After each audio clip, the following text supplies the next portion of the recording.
It's time for Brewster Whitecaps baseball on the Whitecaps Radio Network.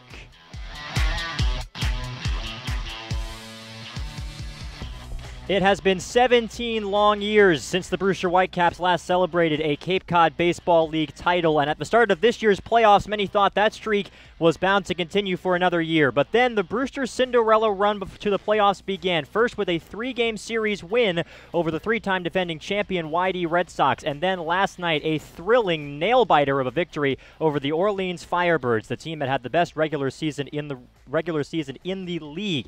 Now it's the Bourne Braves in town to face Brewster here at Stony Brook Field, a team they have a lot in common with. They both are the 3 seeds in their divisions. They both had 500 records, and they both joined the league as expansion teams way back in 1988. Carter Woodell and Aiden Doyle here with you.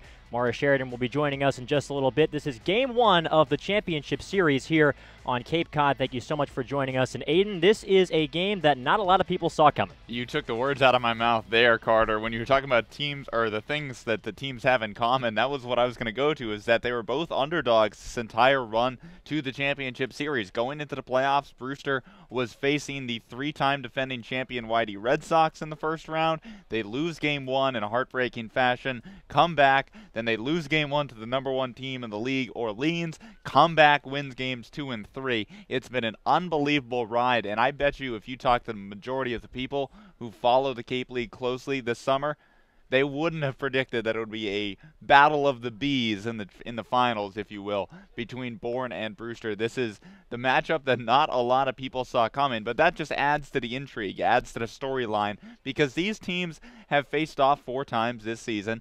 The only time that Bourne has come to Stony Brook Field this year, coming way back in June in a doubleheader that Brewster swept. So it's been a while since they've been here in Brewster. It'll be interesting to see just how different these teams are since the last time they matched up. All right, and for a little bit more about how the Brewster dugout is handling the situation, this newfound success, we go to Maura Sheridan. Maura? Well, guys, when I was talking to Jamie Shevchik before the game, he said he's really been hands-off this entire playoff run. He has just been letting guys like Julian Infante, Mickey Gasper, the leaders of this team, take over and talk to the team themselves. He doesn't really want to get involved. He says they have a good thing going right now. Clearly, they're in the championship. He just wants to let Julian Infante and Mickey kind of take over. But one thing he did say is he did talk to them before the game, and he said, look, we're not underdogs anymore. You've got to realize that this is it, and Bourne wants it just as bad as you do. So he had a little bit of a pre-conversation with them, but once again, it was just a few words, as Jamie Shevchik doesn't usually have a lot to say, so he is just hands-off and enjoying the ride. Back to you guys. Thank you, Maura. And you talked about keeping a good thing going. The Brewster Whitecaps lineup has been good for them, and they're going to keep it going. The 3rd straight day that they've sent out the following 9, and we'll let them tell you exactly who that is. Nick Dunn, infield, University of Maryland. Mickey Gasper, catcher, Bryant University. Hey, I'm Marty Casas, outfielder, University of Maryland. Hunter Bishop, outfielder, Arizona State.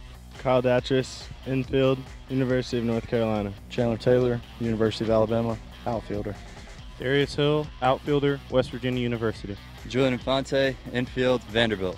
AJ Graffanino, shortstop for the University of Washington. Tony Losi, right-handed pitcher, University of Georgia. And the one name on that list that was different from what we saw last night is Tony Losi coming out, the man from Georgia, the Bulldog pitching for Brewster. It's the first time he's seen action since Game 1 of the series versus YD and Aiden. I don't think Jamie Shevchik would rather have anybody else on his team on the mound. No, he's been the ace of this staff all season long. He's the guy for this Brewster Whitecaps pitching staff, and like you mentioned, Carter, nobody that Coach Jamie Shevchik wants on the mound more. He's got, mid-90s fastball, sharp breaking ball. His command has improved this season compared to where it was at Georgia in the spring. He's been the guy, and he's a competitor. He's always out there on the mound battling, even if he doesn't have his best stuff. For example, in Game 1 against YD, I think everyone would agree Tony Losi's stuff wasn't its best. He wasn't blowing anyone away. He wasn't having this incredible movement on his breaking ball, but he battled and gave them a quality 7 innings, giving up just 3 runs on 4 hits. That's the kind of guy Tony Losey is. He loves big games, he loves big moments, and he loves being the guy. And with him out there on the mound, you know, he's kind of fun-loving off the mound, goofy, loves smiling, joking around. When he's out there pitching, he is locked in, ready to go, ready to battle, and he wants to win. His coaches at Georgia called him an alpha male. They say that even though he's a starter and one of his strengths is being able to go deep into ball games, he really pitches like a closer. He throws a lot of fastballs. He has that breaking ball that he'll throw every once in a while, and his mentality, like you said, Aiden, very aggressive on the mound. All right, we're going to take a quick break for the national anthem here at Stony Brook Field. When we come back, we'll talk about the board lineup that Losey will be facing, and we will have Championship Series baseball here on the Whitecaps Radio Network.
Now, back to Brewster Whitecaps baseball.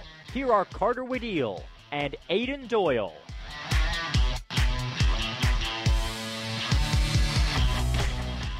We welcome you back to Stony Brook Field. A gorgeous rendition of the national anthem has concluded, and Tony Losey is taking his warm-up pitches for the Brewster Whitecaps. Let's get you set on the lineup that he will be facing. The Bourne Braves, managed by Harvey Shapiro, are sending out the following 9. Grant Williams leads off. He plays second base. Lyle Lynn, a tough out, but he's had a rough playoffs. Aside from 1 home run, he will be batting second, and he will be manning first base for the Braves today. Jared Triolo hits third and plays third. Zach Susi will be the catcher, hitting cleanup. Jamison Hanna will patrol center field and bat in the 5 spot. Kevin Radzowicz is the DH for the Braves in this ball game. He is hitting in the 6 hole. Grant Witherspoon, the right fielder, bats 7th. The left fielder, Richie Palacios, will be the 8th hitter. And the number 9 hitter is Tyler Fitzgerald, who will be playing shortstop for the Bourne Braves. Tony Losey, as we mentioned, making his first start in the playoffs since that Game 1 against YD, the first game of Brewster's playoffs. And in that ball game, didn't have his best stuff. 7 innings pitched, still was able to grind out those 7 innings, gave up 3 runs, all of them earned, 4 hits, 3 walks, and just 2 strikeouts. The key with Tony Losey is his fastball. He throws it a ton, and when it is working, he can mow guys down, strike guys out. And when it's not working as well, he's still very good at battling, getting soft contact, and managing to work deep into ball games. And for Brewster, a team that is not particularly deep in terms of pitching, going deep, especially in this first game of this 3-game series, is going to be important. Well, we're about ready to begin this ball game. Grant Williams digging in for the Bourne Braves from the left side against Tony Losey. We thank you so much for joining us for this ball game here on the Whitecaps Radio Network. We are here at Stony Brook Field. This is the first game of the Championship Series of the Cape Cod League. First time this series has been here. And here comes the first pitch to Williams. It's grooved in there for a strike on the outside corner at 93 and called so by the home plate umpire Rick Delvecchio. Delvecchio behind the plate. Mike Griffin is at first base. Mark Ottavianelli is at second. And Bob Dwyer completes the umpiring crew at third. 0-1 pitch misses just up and away. And the count is 1 ball and 1 strike. Whitecaps saw Rick Delvecchio earlier in this postseason. It was in the second game against YD here at Stony Brook Field as the 1-1 pitch is in there for a called strike to make it 1-2. And now with the lefty hitter digging in, let's see where Losi goes. He shakes off one sign from Gasper, now gets the one that he likes. And here comes the 1-2 pitch. Foul back to the screen to stay alive. That was toward the outside corner. That is one of Losi's favorite put-away pitches. He loves to frame a fastball on the outer edge. Usually you see it most against righties, but he can do it against lefties like Williams as well. That time Williams doing a good job of just sticking the bat out. Now Losi shakes off a couple of signs from Mickey Gasper. And now he's ready. Here comes the 1-2 offering. That one is hit high in the air. Foul ground away toward the left side out of play. There's another heater there from Tony Losi. Losi also does have a curveball to balance out the fastball, but he throws that heater a lot. Got to be something like 80% of the time. So the count 1 ball and 2 strikes on Williams. The pitch to the lefty is hit hard on the ground, right side, and through to right field for a base hit. So Grant Williams wins the battle. That was a good pitch from Tony Losi toward the down and in part of the zone, and Williams doing an excellent job to push it to right field. So the first batter of this ball game reaches on a single. Yeah, Grant Williams is a guy to watch out for in this Braves lineup. Led the team in hitting in the regular season with a .326 average. From the left side, a day like today, he can really, put the ball in play. He's not going to hit for a ton of power, but against Losi, just putting the ball in play, limiting his strikeouts, that's how Bourne's going to be successful. So here comes Lyle Lynn, slotted at first base in Harvey Shapiro's lineup, hitting from the right side. Runner on first base, nobody out, just underway, scoreless game, top of the first. The pitch to the righty is in there for a called strike at the knees. Lynn takes a little look at Delvecchio as he makes the call, makes the count 0-1. Delvecchio did seem to side toward the pitchers a little bit the last time we saw him in that Game 2 against YD, which is good news for Tony Losi, who often makes his feelings about calls known when he's on there on the mound. 0-1 pitch, cut on and missed on a breaking ball. Tony Losi breaking out the slider, and Lyle Lynn swung right over the thing, so it's now 0-2. Losi has him right where he likes. Runner on first base is Grant Williams, who was 3 out of 5 stealing bases in the regular season. He's 0 for 1 in the playoffs. Bourne does not have a stolen base in the playoffs. Here comes the 0-2 to Lynn. Misses down and in. So makes the count 1-2. Lynn will be headed back to Arizona State in a couple of weeks. All of these players are coming up on when they need to get back to school. Just a few more days before they'll all be heading out. August 15th is as late as it can go, the series. 1-2 pitch is hit high in the air but foul, right side out of play. Another nice job by Lynn there to spoil that, just like we saw from Williams in his at-bat, and the first hitter of this ball game. Managed to spoil a couple of good fastballs from Losi and then get a base knock. We'll see if Lynn can do the same. From the right side, counts 1 ball and 2 strikes. Losi gets the sign from Mickey Gasper behind the plate. Here comes the 1-2 pitch. It's hit high in the air toward right center field. Bishop is right where he needs to be, and he makes the grab for out number 1. Good positioning there from Hunter Bishop, who only had to move a few steps to his left to make that grab. Let's get you set on the rest of the Brewster defense. Bishop, as we mentioned, is the center fielder. Marty Costas is in left, and Chandler Taylor is in right. The infield third to first is Kyle Datris, A.J. Graffinino, Nick Dunn, and Julian Infante over at first base, with Mickey Gasper doing the catching for Tony Losi. Darius Hill is the DH. Again, this is the same lineup that we have seen for 3 days now. The first time we have seen a lineup on consecutive days, let alone 3. But if it ain't broke, that's got to be Jamie Shevchik's philosophy. So here's the 3-hitter, Jared Triolo. And the first pitch to the righty is in there for a called strike. Lower half of the zone. Makes the count 0-1 on Triolo, who so far is having a good postseason, hitting .333 at the plate in the playoffs with 6 runs batted in. Runner on first base, 1 man out. We're in the top of the first inning of this game 1, and there's no score. 0-1 pitch. Misses inside. Runner going for second, but throw down to second base is not in time. And the first stolen base for a Bourne Brave in the postseason comes from Grant Williams, who will slide into second base safely despite a pretty good throw from Mickey Gasper. It was a good throw, maybe just a little bit to the left of second base, so Graffinino kind of had to backhand it and then try and turn around and slap the tag on Williams, who's got pretty good speed on the base pass. So here's the 1-1 pitch. Misses inside. And the count is 2 balls and 1 strike on Jared Triolo. This is the first time that Tony Losi has faced the Bourne Braves. Waiting on a 2-1 pitch, righty to righty. Losi checks the runner a couple of times. Here's the pitch. Again, it just misses low. Losi took a little bit of a look over at Rick Del Vecchio after the call came through. Did look to be just below the knees. And so it's 3-1 now on Triolo. Was putting together a nice at-bat here. Just underway in this ball game. Here comes the 3-1 from Losi. It's hit high in the air, foul ground right side. The catcher, Gasper, takes his mask off, moves back, and makes the catch. Nicely done by Mickey Gasper. He wandered over to the right side of the circle behind home plate, then came all the way back in, almost touched home plate again to make the catch. Good job navigating a tricky pop fly by Mickey Gasper, so that's out number 2. Yeah, I think that was pretty heart-wrenching for a lot of the Whitecaps fans here. Not the most comfortable-looking pop-up for Mickey Gasper, but hey, he put it away. I thought maybe, he tossing off his mask. He threw it there just in the home plate circle, so you got to wonder with how much he was moving. That becomes an issue there. Maybe trips over it or something, but with Triolo standing there right in the batter's box, there are a lot of obstacles for Mickey Gasper to navigate there. So speaking of catchers, here's Zach Suzy, and the lefty takes a strike on the outer edge. Well-located first offering there from Tony Losi. Runner is at second base with 2 men out here in the top of the first inning. No score yet here in Game 1 of the Cape Cod League Championship Series. 0-1 pitch, misses just off the outer edge. To make the count 1-1. Nearly hit the target there did Losi, but Gasper did have to move the glove just a little bit toward the outer edge of the lefty hitter, so it's 1-1. Losi comes set. Here comes the 1-1 pitch.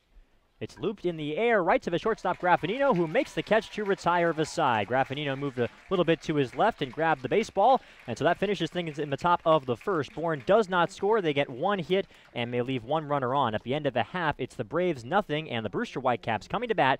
You're listening to the Cape Cod League Championship Series on the Whitecaps Radio Network.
Now, back to Brewster Whitecaps baseball.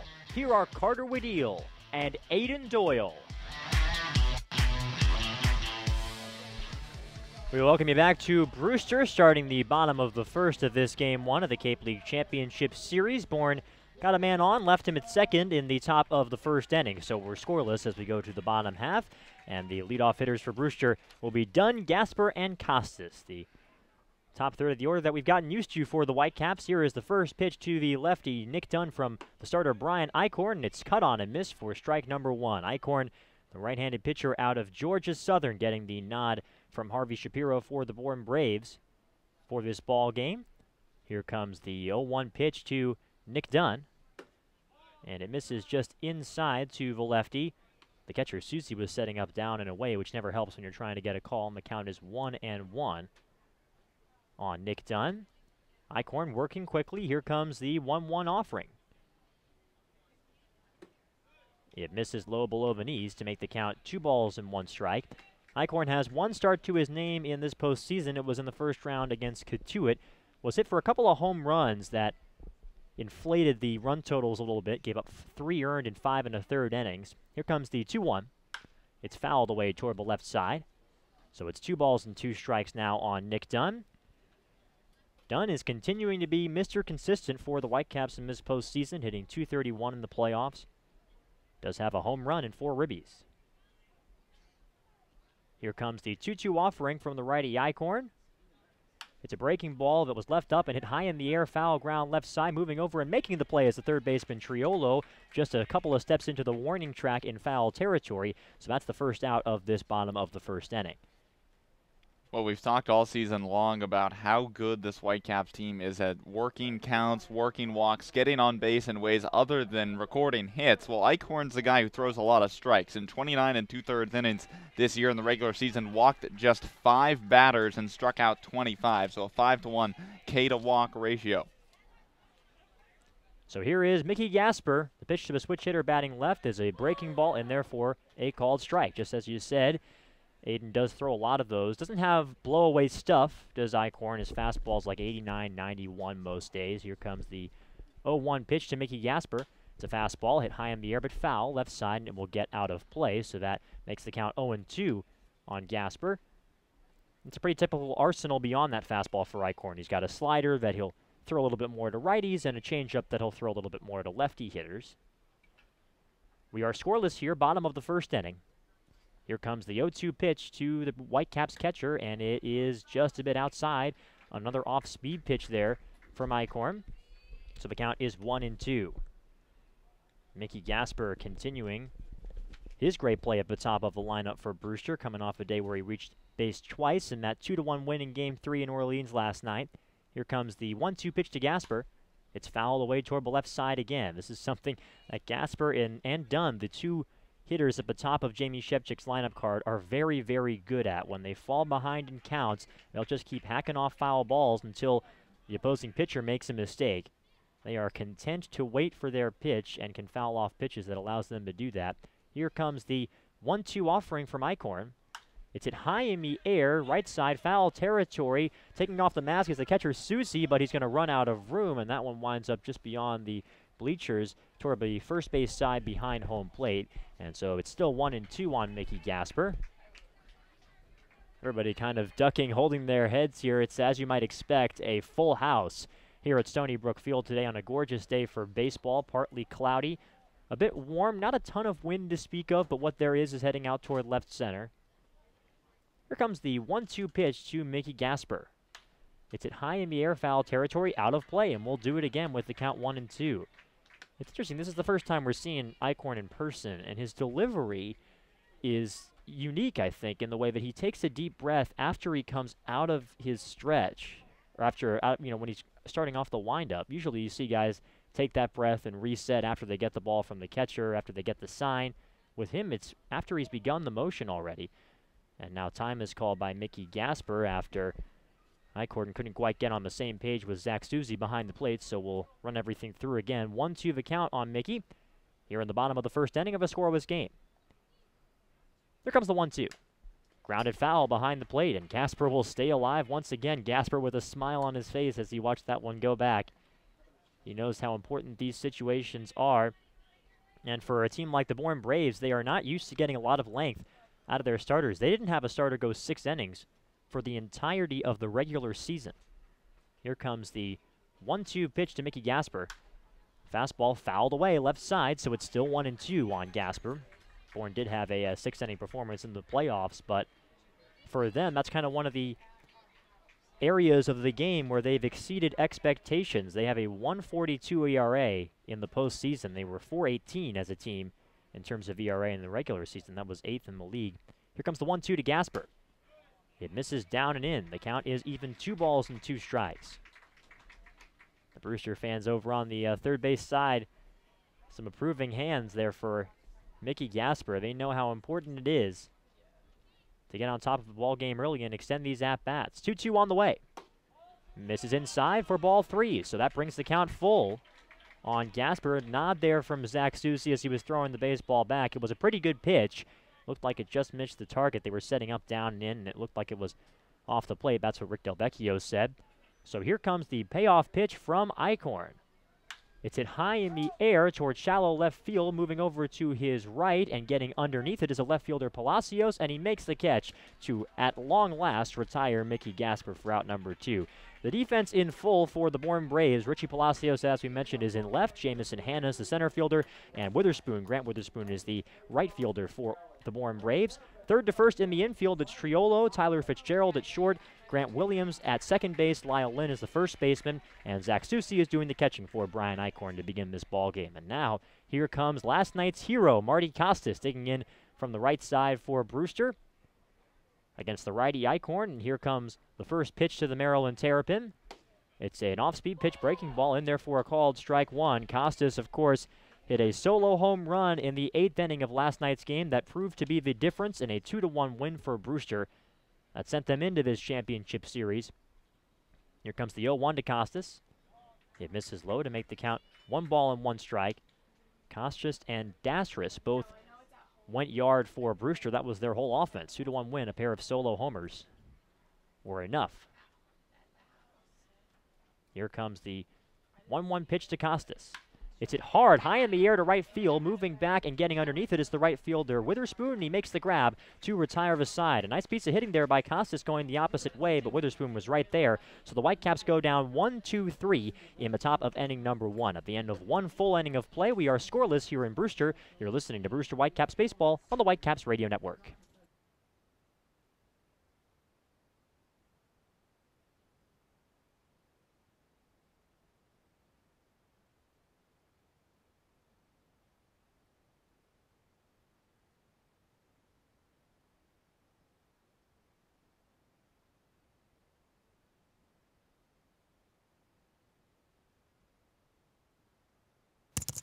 Do you know what that sound is?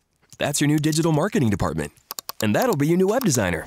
And that's Haibu, where these experts are joined by many more, from web designers to search marketing specialists, who work hard to get your business noticed online and on mobile.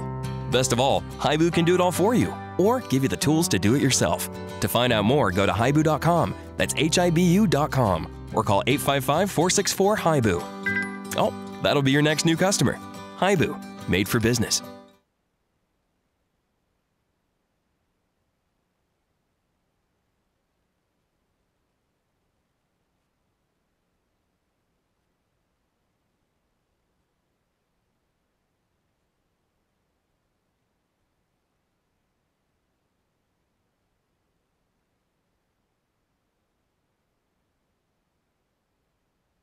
We welcome you back to Stony Brook Field. Scoreless after 1 here in Game 1 of the Cape Cod League Championship Series. It's going to be Jamison Hanna, Kevin Radzowicz, and Grant Witherspoon. Those are the 5, 6, 7 hitters in the order for the Bourne Braves, due up to start the 2nd inning. Hanna is a lefty hitter. Here comes the first pitch to him from Losey, and it's in there for a called strike on the inside corner. Nice opening pitch there from Losey. He's ahead in the count 0-1. Hanna is hitting .333 in the postseason for the Bourne Braves. Here comes the 0-1 pitch. Breaking ball that didn't bite, misses way up and away, so the count is 1-1 on Hanna. Hanna also has a couple of ribbies to go with that .333 average. Still looking for his first extra base hit of the postseason, though. Here comes the 1-1 pitch from Losey. Just misses low, and the count is 2-1. That one just got below the knees of the lefty hitter Jamison Hanna, and it's an important pitch. Now Losey behind him, the count 2 balls and 1 strike. Here comes the pitch. It's hit hard to right center field. That one is going to split the outfielders and get down for a base hit. Cutting it off is the right fielder, Chandler Taylor. He does a terrific job to cut the baseball off and hold Jamison Hanna to a single. It's a leadoff single for Jamison Hanna, the second leadoff single in as many innings for the Braves. And Bourne is in business to start off this second frame. That was a very good job by Chandler Taylor out in right field, cutting that ball off. Hanna's got good speed. He's a defensive center fielder. He's a guy who, if he gets it into the gap, can you turn a double into a triple or a single into a double. So a great job there by CT, cutting that ball off, getting the ball in quickly, and holding Hanna to a leadoff single. Hanna was 8 out of 10 stealing bases in the regular season. Hasn't tried to steal in the postseason as of yet. So here's the DH, Radzowicz, and the pitch to the righty misses inside to start off his at-bat, and the count is 1-0. Throwing strike one is so important for Tony Locey, especially when he's trying to get that fastball to fall into a groove early in ball games like this. Locey takes a look over at the runner at first base, now comes set with the count 1-0. Here's the pitch. It skips away from Gasper, and going over to second base and getting there without a throw is Jamison Hanna. That one careened off of the backstop, and we'll see how that's scored. Locey is frustrated with himself. Hanna is in scoring position with nobody out. Yeah, that was one that I don't think Mickey Gasper really had a whole lot of a shot at grabbing. That one missing on the outside part of the left-handed batter's box, and Radzowicz is a right-handed hitter, so really Locey just hung on to that ball a little bit too long. Here comes the 2-0 pitch. It's hit high in the air toward shallow right field. Racing in is Chandler Taylor. He's called off by Infante, who can't make the play. It's off his glove, and it falls to the grass. Advancing to third base is Hanna. Getting to first base safely is Radzowicz. That's another scoring conundrum because that was going to be a tough play over the shoulder for Infante, but it headed off the webbing of his glove and dropped in for what has been scored a base hit, and it's first and third and nobody out for the Braves. Yeah, I think that's the right call there, just falling into no man's land in shallow right field. Infante running back, trying to make a over-the-shoulder basket catch. Dunn trying to come all the way towards the line, and Taylor playing back against Radzowicz had a long way to go to try and get to that ball. Just some bad luck there for Tony Locey. He induced a soft contact that he's looking for off the bat of Radzowicz, just fell into the wrong part of the ballpark. So now here comes Grant Witherspoon, the right fielder, and early on in this ball game, a very important hitter. We're scoreless in the top of the second inning here at Stony Brook Field. It's first and third, nobody out for the Braves, with Witherspoon digging in from the left side against the righty Locey. Here's the pitch. It misses low. And again, it's ball one from Tony Locey to make the count 1-0. So far, we haven't seen the electric stuff that we know Tony Locey can provide with that heater so far in this game. Here comes the 1-0 pitch. Just misses low to make the count 2-0. And Locey takes a look over at home plate on Brick Del Vecchio after the call. 2-0 is the count, first and third, no one out. Locey has shown that even when his fastball isn't exactly sparkling, he's a very good grinder and can get through games. Here comes the 2-0 pitch. Just misses low. Another fastball in at 92, and Locey again seems a bit frustrated with the call. Count is 3-0 on Grant Witherspoon. Witherspoon is hitting 133 in the postseason for Bourne, 235 OVP. 3-0 pitch. Misses low, ball four. So 4 pitches all below the knees, and it's a 4-pitch walk to Witherspoon, and all of a sudden it's bases loaded and nobody out for the Braves. Locey just seems to have some trouble finding the zone here in the second inning, not getting that low strike call, which is when he's locating that fastball on the lower part of the zone or the outside part of the zone to hitters, that's when he's at his best, and he's having trouble now that Brick Del Vecchio isn't giving him that low strike call, finding where to go next. What's plan B if he's not getting that strike call? And Rick Del Vecchio, the 2015 Cape League Umpire of the Year, has a very consistent zone, so you're right, Aiden, that adjusting to that is going to be important for Tony Locey. So here is Richie Palacios, the number 8 hitter, on Harvey Shapiro's lineup card with the bases full and no one out. Here comes the pitch to the lefty. It again misses just below the knees low, and now Locey cracks a smile on the mound and will take a second to collect himself behind the pitcher's mound. And out comes Mickey Gasper to have a chat with Locey. And I think this is a good move for Gasper, whether it's about talking about making that adjustment you were talking about, Aiden, or just trying to get Locey refocused. Count is 1-0. We are in the top of the second inning. No score yet in this ball game, but the Bourne Braves are knocking on the door. Bases full and no one out for the champions of the West Division. Locey shakes off one sign from Gasper and now gets the one he wanted. Here comes the 1-0 pitch. in there for a called strike on the outside corner. And that's the pitch that Tony Losey would love to see a little bit more of. Makes the count 1-1. An affirmative hand from the Brewster Whitecaps fans as well after that one. Losey likes the first sign he sees from Mickey Gasper. Here comes the 1-1 pitch. It's fouled straight back to the screen on another fastball. And the count is 1-2 strikes. 1-2 the count on Palacios. Here comes the pitch. It's hit high in the air toward left center field. Heading over to his left is Costas. He's under it. He makes the grab. Tagging from third base is Jamison Hanna. Here comes the throw to the plate, and it is not in time. He's safe at the plate. It was a great throw from Marty Costas. Got to Gasper without hitting the ground, but Jamison Hanna was able to beat it. It's a sac fly and an RBI for Richie Palacios, and it's now 1-0 Bourne, though there's a couple of words being exchanged between the Braves dugout and perhaps Tony Losey here, and at home plate ump Brick Del Vecchio is, I think, it issued a warning to the Braves bench. That's kind of a strange little situation, just trying to take control of it. But in any case, the run comes in. Moving over to third on the play is Radzowicz, and it's 1-0 Bourne. Well, there was a heck of a throw from Costas, but talking about that situation there after the play was over, Losey, I know he's frustrated with not getting that low strike call, giving up that run here in the top of the second inning. But what he's got to do now, I know he's a guy who's very emotional on the mound, shows a lot of his emotions. He's got to gear in. He's got to understand, this is a situation where this team needs him to go deep. He can't let his emotions get the best of him. He's got so much good stuff. He's so good of a pitcher that he's just got to battle in, and his stuff will carry it the rest of the way. First pitch is in there for a called strike on the inner half to Tyler Fitzgerald, the righty hitter, who is batting ninth and playing shortstop for the Bourne Braves in this ball game. It's now 1-0 Bourne here in the top of inning number 2. Losey comes set, first and third, 1 man out. The pitch misses just low to make the count 1-1 strike. And I tell you what, we've seen a lot of different times this season where Tony Losey has struggled early. I remember that game against Harwich at White House Field where he gave up 4 runs in the second inning and then came out and was able to put together a strong outing. 1-1 pitch, shows bunt. It's hit high in the air, but it goes over everything into foul territory behind the plate.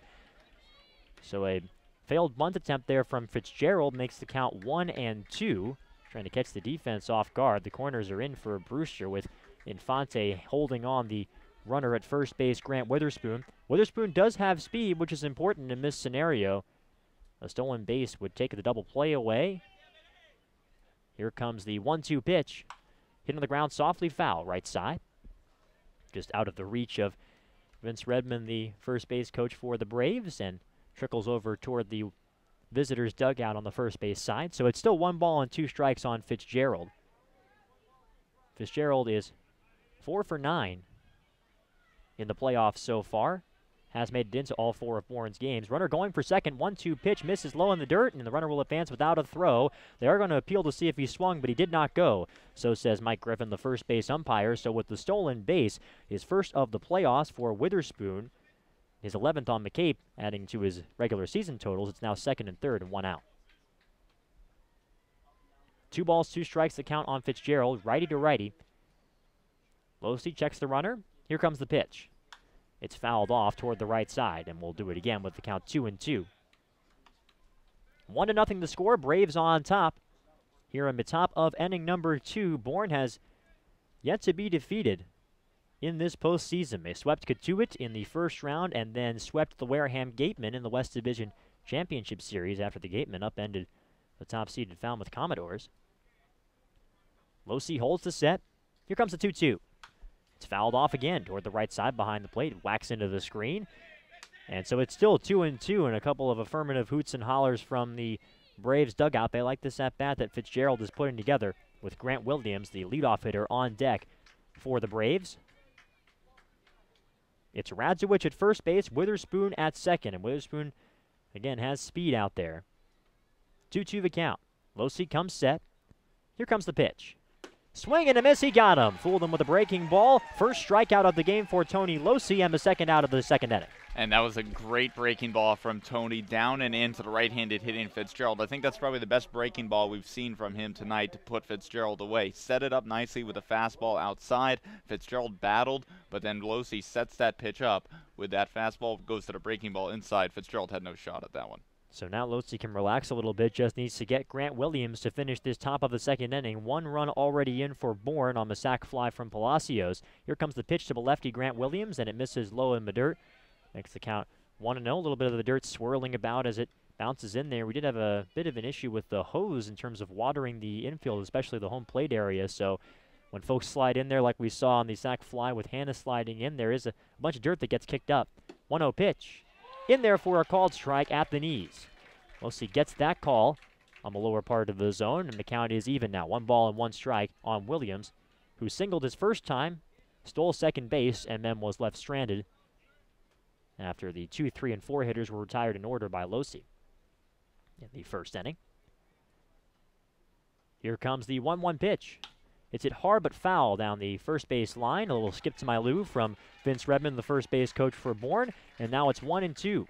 1-0 Braves. Losey trying to get another strikeout here to work his way out of trouble here in the second inning. And when you load the bases with nobody out, your goal as a pitcher is to just avoid the crooked number. Losey a strike away from doing that here. He gets the sign that he likes from Gasper after shaking one off. Now he comes set. Here comes the 1-2 pitch. It's hit high in the air, foul ground left side, but third baseman Datris gives chase, but he runs out of room. It's over everything, over the Brewster dugout on the third base side. So it's still 1-2 on Grant Williams, the infielder from Kennesaw State University. Williams, one of the All-Stars here for the Bourne Braves, got into the All-Star game and managed to steal a base in the ball game after reaching via a walk. The East Division won that All-Star game, and that's the reason why this game is at Stony Brook Field. Here comes the 1-2 pitch. It's hit hard on the ground, right back to Losey. A terrific play to glove it. He flips it over to first base, and that retires the side. Great job by Losey with a quick reaction to glove that hard-hit baseball, and that finishes things in the top of the second inning. But the Bourne Braves strike first in this ball game. They get a run on 2 hits, and they leave 2. At the end of an inning and a half, it's 1-0 Bourne on top of Brewster. You're listening to the Cape Cod League Championship Series on the Whitecaps Radio Network.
Now, back to Brewster Whitecaps baseball.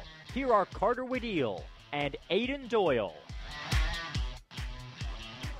The Beach House Grill at Chatham Bar Zim Resort and Spa is the perfect spot for a seaside lunch or evening clam bake, a proud member of leading hotels of the world. We welcome you back. Bottom second, about to get underway. 1-0 Bourne here in game number 1. And the first pitch to the lefty, Hunter Bishop, misses low. Out of the hand of Brian Eichhorn, the starter for Harvey Shapiro's team. The Whitecaps went down in order in the first inning, so it's 4-5-6-2 up, starting with Hunter Bishop. Here comes the 1-0 pitch to the Sun Devil. It's cut on and missed. That one got over the plate, and Bishop just managed to foul tip it into the glove of Susie, but nothing more. And so that is the first strike on Bishop, 1-1 the count. Bishop on the whole is 3 for 18 in the postseason. Here comes the 1-1 pitch to him. It's fouled away toward the left side to make the count 1-2, but had a terrific game, did Bishop, in game 1 of the series versus Orleans. Hit a solo home run for the Whitecaps' only run of the game and added a single, a stolen base, and a walk in that ball game. Brewster wound up losing that game and winning the next two to come here to this championship series. 1-2 pitch misses high and tight to make the count 2-2 on Hunter Bishop. That is his lone RBI of the postseason, that solo home run against Orleans for Bishop. 2-2 the count. Here comes the pitch from Eichhorn. Breaking ball just got a piece and fouled it back. That was a terrific pitch there from Eichhorn. Looked like it was about belt high and then fell off the table. Good job by Bishop using those long arms of his to get the bat on it. 2-2 the count on Hunter Bishop. Eichhorn stares in. Gets the sign from Susie behind the plate, and here comes the 2-2 pitch. It's hit hard to right field. That one is going to get down, just foul down the right field line. Just missed fair territory by a few feet. That was a laser from Hunter Bishop, but it's a loud foul ball. Count remains 2-2. It's one of those, when Hunter Bishop gets a hold of a baseball, he can really hit it hard. Such a strong player, especially at such a young age, rising sophomore. Here comes the 2-2 pitch. In there, called. Strike 3 at the knees inside, and Hunter Bishop will have a couple of words for Rick Delvecchio as he heads back to the dugout. Hunter Bishop has not had a good run of strike calls, if you judge by the way he's reacted in the past few games. So it's 4 up, 4 down to start the game for Eichhorn. 1-0 Bourne here in the bottom of the second. And I know Bishop's frustrated with that strike 3 call, but if you look at this Brewster lineup, I think this is probably the deepest lineup they can throw out there. And I've been talking to some of the coaches, and they agree with that, and that you look at this bottom of the second inning. They've already gone down 1-2-3 in the top of the first, and you still have 3 guys in Bishop, Datras, and Taylor who can change the game with one swing. Here comes the pitch to the righty Kyle Datras, and he hits it high in the air toward the left side of the infield. A pop fly. Moving in is the shortstop Tyler Fitzgerald, and he makes the catch. So 1 pitch and 1 out there for Datras on the high pop fly, and now it's Taylor's turn. And that's what makes Eichhorn so difficult. He's got such good command of that fastball there. Fastball on the inside part of the plate, jammed Datras a little bit, kind of got underneath it, not great contact, and then the pop-up to Fitzgerald in the first pitch. So it's an interesting battle between trying to wait for your pitch and being patient like this Whitecaps team has done so well this year, but also not falling behind in counts because he doesn't throw many balls. First pitch to the lefty Taylor is a breaking ball in there for strike number 1, and the count is 0-1. And I tell you what, if he keeps mixing up that pitch selection, it makes it that much more difficult. You wonder how Brewster will adjust the second time through the order against Eichhorn. Here comes the 0-1 pitch. It's a fastball, just misses low despite a good frame attempt from Susie. We've seen a couple of those where he's done a nice job of yanking the ball back up into the strike zone, but no dice there. 1-1 the count. Chandler Taylor will see a 1-1 pitch. Here comes the pitch from Eichhorn. It's an off-speed pitch that misses up and in to make the count 2-1. Taylor's hitting 143 on the season, but does have one, no doubt about it, home run. Came here at Stony Brook Field, punctuated it with a bat flip. Here comes the 2-1 pitch to Taylor. In there for a called strike on the inside corner to make the count 2-2. Getting the call there was Eichhorn. Susie was setting up down and away, and a nice job by the catcher to move the glove over toward the inside part of the lefty hitter and be able to still get it up there where Rick Delvecchio could see it. 2-2 the count, and here comes the pitch to Chandler Taylor. Just misses down and in, so the count is full 3-2. Bourne is ahead 1-0 here in the bottom of the second inning of Game 1. It was a sacrifice fly by Richie Palacios that scored Jamison Hanna. That is how the lone run of this ball game came across here at Stony Brook Field. The crowd has grown somewhat in the last couple of innings. The early start time here on a weekday. A lot of folks coming in from work or school. Here comes the 3-2 pitch. Check swing on a ball in the dirt. They appeal, and he went around, says third base umpire Bob Dwyer, and Chandler Taylor is down on strikes to retire the side. So it's another 1-2-3 inning, this time with a pair of Ks for Brian Eichhorn, who is looking comfortable on the mound early. And at the end of 2 innings of play, the Braves lead 1-0. You're listening to Brewster Whitecaps Baseball on the Whitecaps Radio Network.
Now, back to Brewster Whitecaps baseball. Here are Carter Waddell and Aiden Doyle.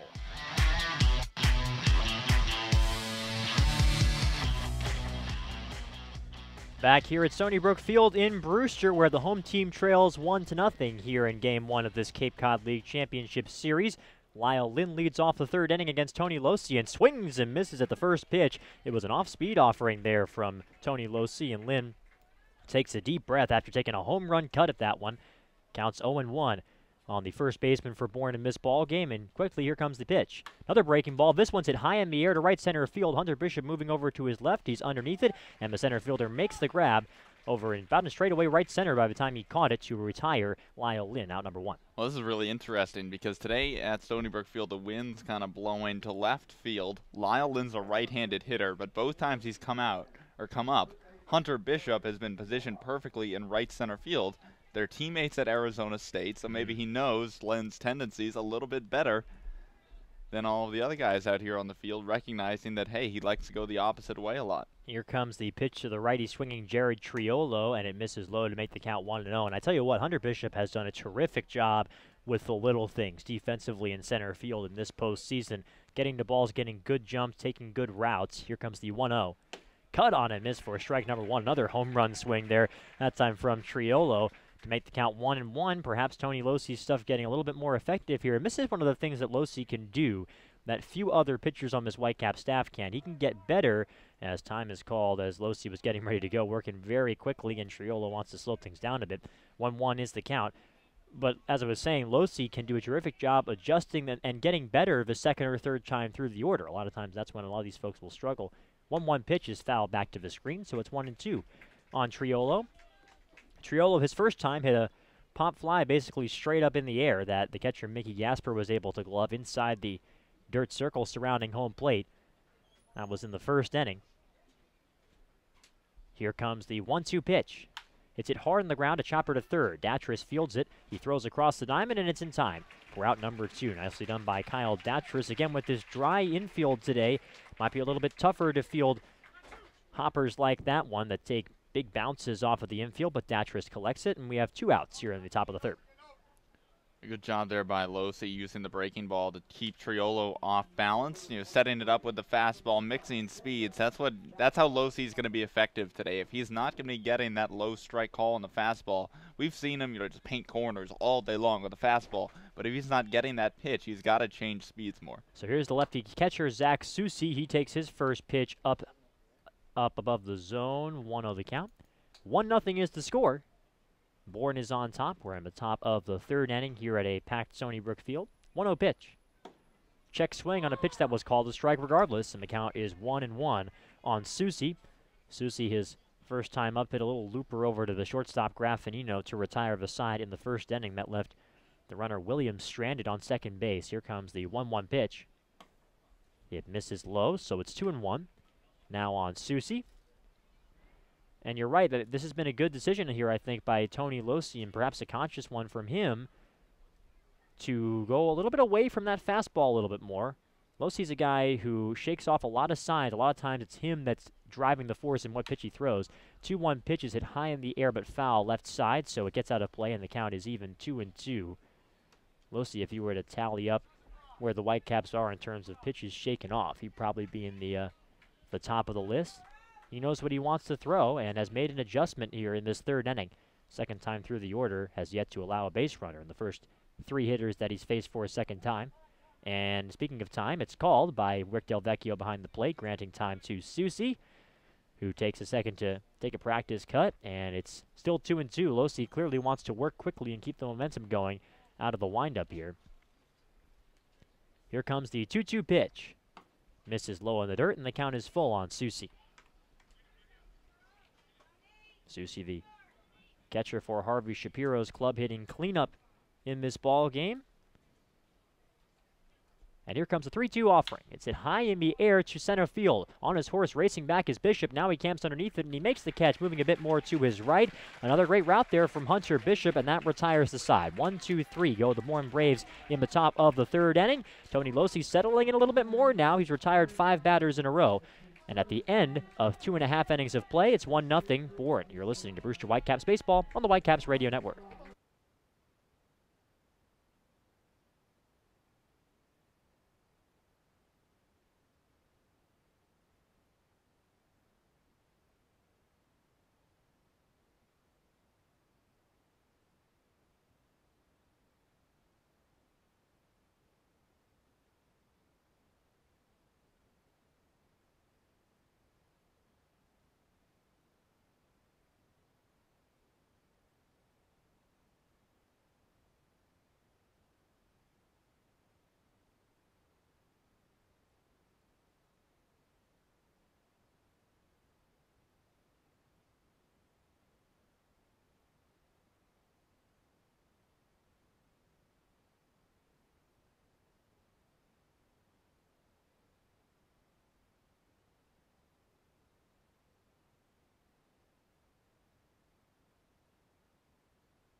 Now, back to Brewster Whitecaps Baseball. Here are Carter Waddell and Aiden Doyle. Cape Cod Healthcare is the leading provider of healthcare services for residents and visitors of Cape Cod with 2 acute care hospitals and more than 450 physicians. For more info, please visit capecodhealth.org. Cape Cod Healthcare. Expert physicians, quality hospitals, superior care. Darius Hill leads off the bottom of the third. And the pitch to the lefty out of West Virginia is called for a strike at the knees to Hill. And the count is 0-1. 6 up, 6 down to start off the day for Brian Eichhorn. His team leads 1-0 here in Brewster. 0-1 pitch is fouled away toward the left side. So it's 0-2 quickly on Darius Hill. Hill back at the DH spot for Brewster. Had a couple of walks last night in that Game 3 win for the Whitecaps. Here comes the 0-2 pitch from Brian Eichhorn. It's hit high in the air, and it'll get out of play foul behind the plate over our heads in the press box, and count remains 0-2 on Darius Hill. On the whole in the playoffs, Hill is hitting .273 with a .429 on base percentage. Still waiting for his first ribby of the postseason. And here comes the 0-2 pitch. It's hit on the ground to shortstop. Fitzgerald moves to his left and fields it, throws to first on the run in time for out number 1. Nice piece of fielding there from Fitzgerald, charging that baseball, and retires Darius Hill. Yeah, Fitzgerald's a very good defensive shortstop over there for Bourne, and with Hill, he's got good speed, but there got the fastball on the outside part of the plate, just tried to shoot it the other way, and with Fitzgerald's range, not going to have much luck doing that today. So now it's Julian Infante's turn. Infante, a right-handed hitter for the Whitecaps. Back in at the 8 spot. Again, this lineup is unchanged from yesterday. Here comes the pitch to the righty. It's a breaking ball, and it's in there for a called strike. Another first pitch breaking ball for a strike from Eichhorn. We've seen a bunch of those from him. Scouting report for him, obviously, is that he throws a lot of strikes, but he's done so very successfully with these Brewster hitters. Very patient club, the Whitecaps. Here comes the 0-1 pitch to Infante. Just got a piece, fouls it back to the screen on a heater in at 90. And the count is 0-2 on the man from Vanderbilt. Infante 0 for 4 yesterday in Game 3. Did reach on a fielder's choice, but that was the full extent of his adventures on the base paths in the 2-1 victory for the Whitecaps. A real pitcher's duel last night, which is the last way that I think a lot of folks would think Brewster would beat the Orleans Firebirds. Here comes the 0-2 pitch to Infante. Cut on and miss for strike 3. Brian Eichhorn gets his 3rd strikeout of the ball game and his 3rd in 5 hitters, as Infante goes fishing for a pitch that was out of the zone on the outside part of the plate. Yeah, good sequence there from Eichhorn. Set him up with the breaking ball, then went to the fastball on the outside part of the plate that Infante fouled back, and then went even further outside, out of the zone, got Infante to chase. Moving across the plate there away from the right-handed hitter. So here's the 9-hitter Graffinino. Here comes The pitch to a lefty out of Washington. It's hit high in the air to shallow left field. Racing in is the left fielder Palacios, and he will make the catch to retire the side. So perfect through 3 innings is Eichhorn on the mound for the Bourne Braves, and his team leads 1-0 at the end of 3 innings of play. You are listening to the Cape Cod League Championship Series on the Brewster Whitecaps Radio Network.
Now, back to Brewster Whitecaps baseball.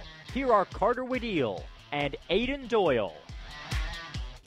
Back at Stony Brook Field in Game 1 of the Cape League Championship Series, where the Bourne Braves hold a 1-0 lead over the Brewster Whitecaps, moving to the top of the 4th inning. Aiden Doyle alongside Carter Wedeel here on the Whitecaps Radio Network. It will be 5, 6, and 7 due up for Bourne here in the top of the 4th. Jamison Hanna, Kevin Radzowicz, and Grant Witherspoon against Tony Losi, the right-hander out of Georgia, who's into his 4th inning of work. Hanna, a left-handed hitting center fielder from Dallas Baptist, digging in from the left side. Singled in his first at-bat that led off the 2nd inning, advanced to second on a wild pitch. As first pitch swinging here, lifts one in the air down the left field line, but slices out of play and will drop foul for strike 1. Hanna came around to score the only run of the ball game thus far on a Richie Palacios sacrifice fly to left. It was a close play as a throw from Marty Costas was right on the money to Mickey Gasper, but Hanna slid in just before it as Losi threw the windup and the 0-1 pitch. Fastball cut on and miss. Hanna chased that one up and out of the zone. 0-2 now the count on the Bourne center fielder.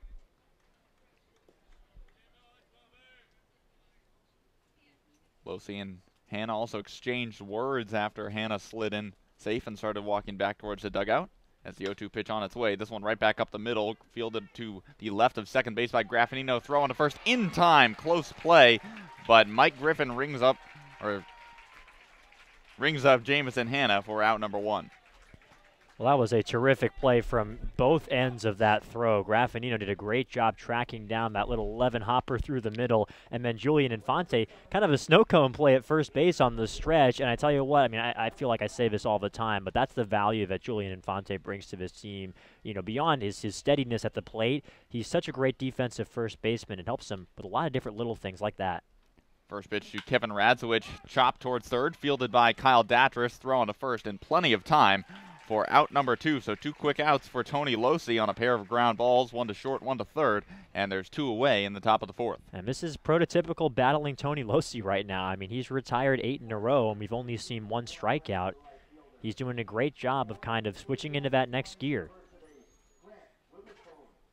And a big thing here in the last 2 innings in which he set down the Braves in order in the top of the 3rd, and now retired the first 2 in the 4th as the first pitch to Grant Witherspoon misses down and away for ball 1. In the first 2 innings, Bourne had leadoff singles, and then has not allowed the leadoff man to reach here in the 3rd or the 4th, as Witherspoon fouls off a breaking ball there from Losi. Count evens at 1-1. Witherspoon reached on a walk in his first plate appearance and advanced to second on a stolen base, but would be stranded there. As Losi threw the windup and the 1-1 pitch fouled back into the netting behind home plate. Witherspoon getting a piece of that fastball on the outside part of the zone, and the count now 1-2. Braves up 1-0 here in the top of the 4th inning of Game 1 of this Cape League Championship Series.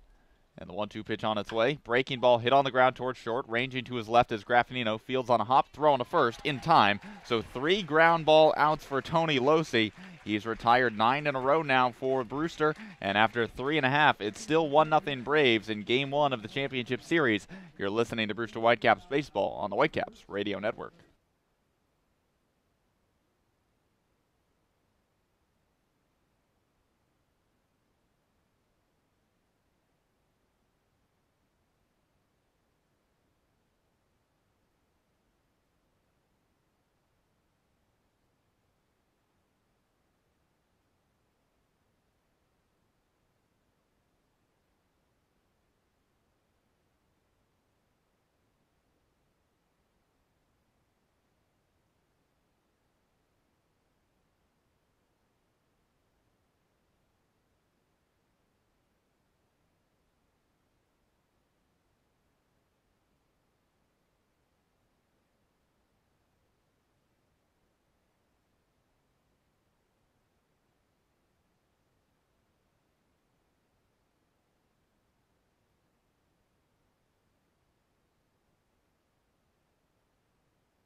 Now, back to Brewster Whitecaps baseball.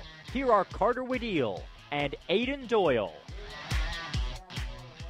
It's the top of the Whitecaps order to start things off in the bottom of the 4th inning. Nick Dunn, Mickey Gasper, and Marty Costas due up. 1-0 the score, born on top of Brewster. And the first pitch to Dunn, a first pitch breaking ball, like we've become accustomed to see here today, Carter, from Brian Eichhorn. In for strike one. Dunn today 0 for 1, popped out to the third baseman Triolo in foul territory to start the bottom of the first inning off as he chops one right back up the middle, fielded by Fitzgerald, and he won't make a throw. That one was hit very softly over the head of Eichhorn, and Dunn able to beat it out at first base. It would have been a tough play, and Fitzgerald thought, hey, don't risk throwing it away, and just allowed Dunn to reach first. So a leadoff single. It's the first hit of the game, the first base runner of the game for the Whitecaps. And now Mickey Gasper digging in with a runner on first. That's a good call from Fitzgerald, especially when your pitcher is working well and getting a lot of balls on the ground. That's a good decision to not risk a throwing error, which we saw a bunch of in that series with Orleans between Brewster and the Firebirds. Those things can be costly, especially in a tight game like this. Gasper digging in from the left side. First pitch swinging, chops one towards second. Another slow roller, fielded on a short hop by the second baseman Williams. The throw to second gets away, though, and into left field. Dunn will stay at second, though, as it's backed up nicely by Palacios. But that will likely go as an E4 on Grant Williams. And now the Whitecaps have 2 runners on to start things off in the bottom of the 4th, and Marty Costas stepping to the plate. And we're talking about decisions there from Williams. He had a short out at first base on that play, decided to do a spin move and fire it over to second. And that's a decision that kind of led to that error. So these are the little decisions that you have to make in a split second, and in playoff games like this, it's so important. And now Marty Costas, like I mentioned, digging in, flew out to right field in his first at-bat, but was the hero last night as Rick Del Vecchio calls time. Checking over with something at first base, but now everything seems to be all set. Righty-righty matchup here between Eichhorn and Costas. 2 runners on for the Whitecaps, nobody out. 1-0 to score. Braves lead here in the bottom of the 4th inning. And the first pitch from Eichhorn, a fastball lifted in the air, foul behind home plate. That one will drop over our heads. And the count now 0-1 on the Maryland Terrapin.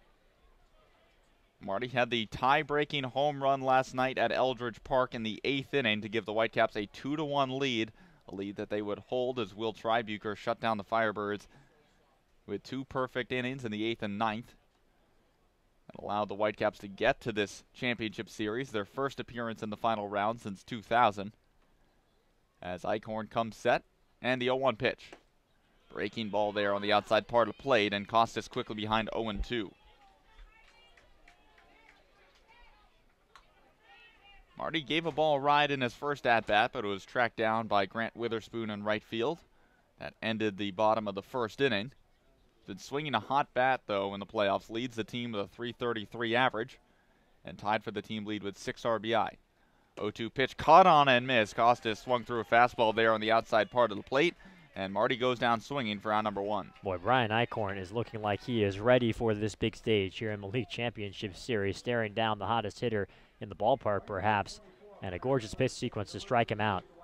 Now Hunter Bishop digging in from the left side. He struck out looking in his first at-bat, a pitch that he wasn't a big fan of, but home plate umpire Rick Del Vecchio rang him up. Bishop, left-handed hitting center fielder out of Arizona State, bats here with runners on first and second and 1 out. As Eichhorn comes set, and the first pitch, this one driven out to left field. Going back is Palacios, looking, turning, and it's gone!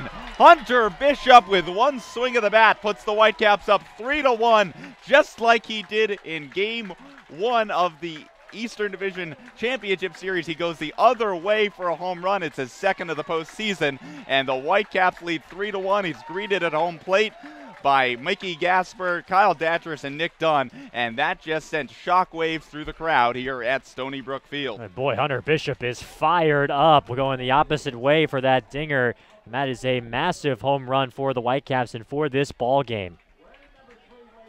And just like that, the Whitecaps lead 3-1 in the bottom of the 4th inning, and another guy who can hit for some power, Kyle Datris, digging in for Brewster. Datris popped out to the shortstop. His first at-bat, swung at the very first pitch he saw. Now shows bunt, but looks at a fastball from Eichhorn on the inside part of the plate for strike 1. We've talked so much about Bishop's raw power, just pure strength that he has in that 6'4" athletic frame. There he showed it off, drove a ball out to left field today. We've seen him launch balls to right here at Stony Brook Field in batting practice, and even a home run to center, but that one the opposite way, as Datris loops a breaking ball into center, or into shallow center, and it's caught actually by the second baseman Williams on the edge of the outfield grass for out number 2. And Datris was frustrated there. I've never seen someone hit the bat into the dirt twice as they hit a pop fly, but Datris managed to get it. You can tell that when one player does a good thing, that like that home run from Bishop, it inspires the rest of the offense. And now another guy capable of going yard, Chandler Taylor, digging in from the left side against Eichhorn. He struck out swinging in his first at-bat. 2 outs here in the bottom of the 4th inning. 3-1 the score. Brewster leads. And Chandler looks at a first pitch fastball on the inside part of the plate for strike 1. Taylor does have a home run in this postseason. Came here at Stony Brook Field in Game 2 of the Eastern Division Championship Series against Orleans. Now looks at another fastball. This one misses below the knees to even the count at 1-1. As it's tracked down by one of the Brewster bat boys. 1 ball, 1 strike on Chandler Taylor. 2 outs in the bottom of the 4th inning. Whitecaps on top 3-1. And the 1-1 pitch from Eichhorn. Fastball misses way high and outside. And it's now 2 balls and 1 strike on Taylor.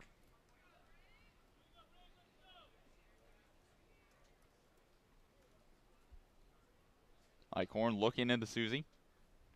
Through the windup and the 2-1 pitch. Caught on and missed. Taylor took a big cut at an off-speed pitch there from Eichhorn. Swung right through it. And the count levels at 2 balls and 2 strikes. Been really impressed with the breaking ball from Eichhorn and how he's been able to deploy it. Right now the Whitecaps haven't quite been able to figure it out. 2-2 pitch on its way.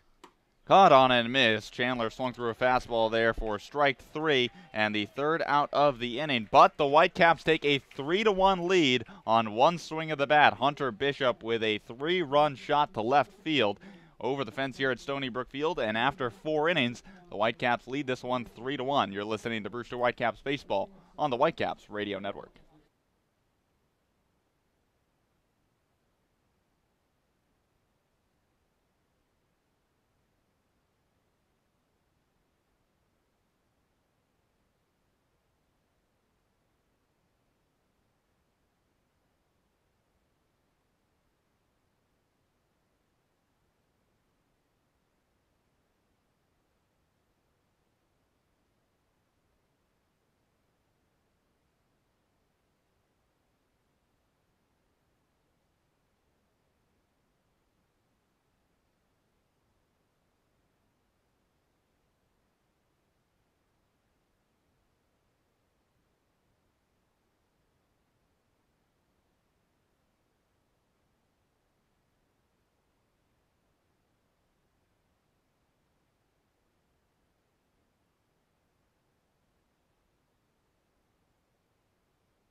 After 4 innings, it's 3-1 Whitecaps here at Stony Brook Field in game number 1 of this league championship series. And it'll be 8-9-1 due up in the Bourne Braves order against Tony Losi. Thank you all for joining us and tuning into this baseball game on a beautiful day here in Brewster.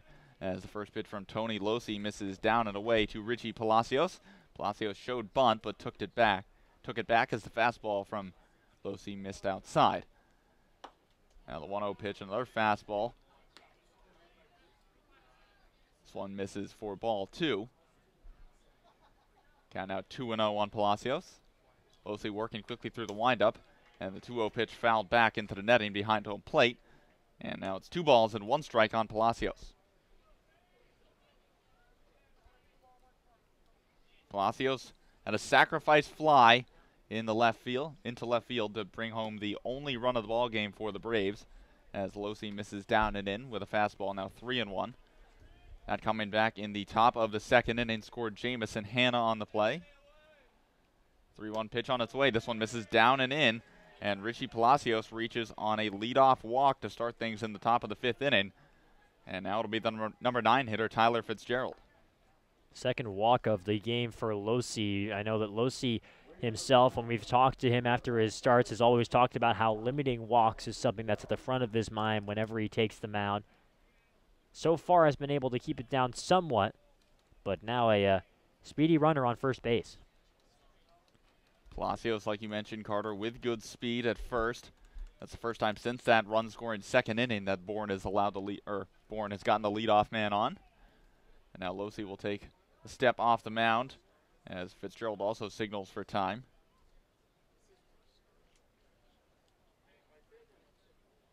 Now steps back in, and the first pitch to Fitzgerald. Fastball on the inside part of the plate for strike 1. Fitzgerald struck out swinging in his first at-bat. Chased a breaking ball down and in from Losi, who comes set as Palacios leads off of first, and now Losi will throw over to check on him, but the Bourne left fielder dives back in time.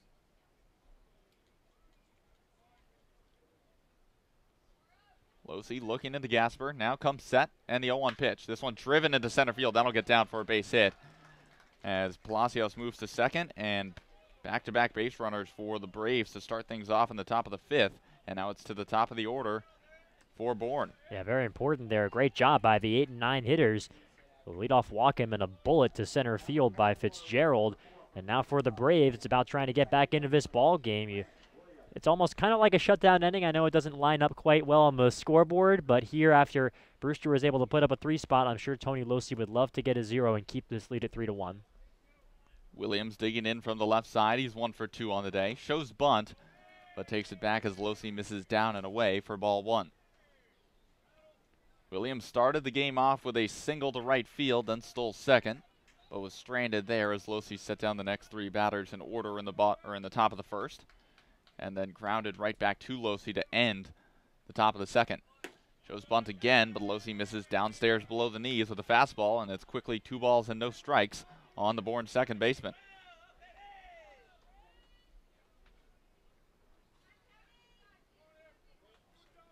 Losi looking into Mickey Gasper. Comes set as Palacios leads off second, Fitzgerald off of first, and the 2-0 pitch shows bunt, drops it right back in front of home plate. Fielded by Losi, throwing to first in time to get Williams, and moving to third on the play is Palacios. Moving to second is Fitzgerald, so Williams gets the job done on the sac bunt. Yeah, good job there, and it was very close at first base as well. Williams very nearly beat it out for a hit. Good job by Gasper getting in Losi's ear, as the catcher does, telling him to go over to first. It was a well-laid bunt, but a good job by Losi. And now Lyle Lynn, the ever-dangerous Bourne first baseman, digs in from the right side. He's 0 for 2 today with a couple of flyouts to center. More like right center, though. They've just been tracked down by Hunter Bishop, who positions himself once again towards right center field. That's the first pitch from Losi, a fastball that misses inside for ball 1. 1 away here in the top of the 5th inning. 3-1 the score. Brewster on top of Bourne. But the Braves threatening here with runners in on second and third. Just 1 out. And the number 2 hitter Lynn up. First baseman out of Arizona State. Losi comes set, and the 1-0 pitch Swing and a miss. Lyles Lynn swung through a fastball there to even the count, 1 ball and 1 strike.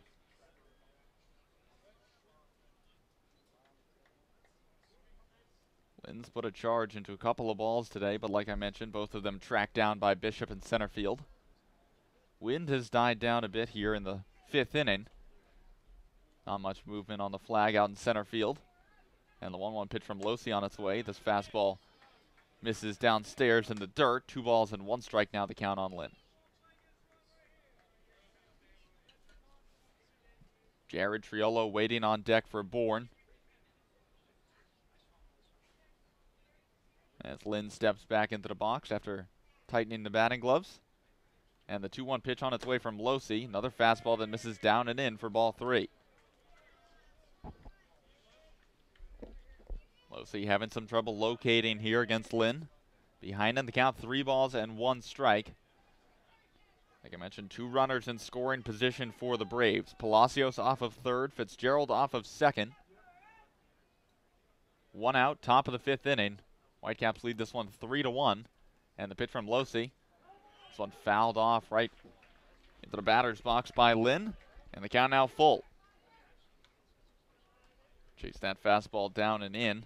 Just got a piece of it. And moves the count to 3 balls and 2 strikes.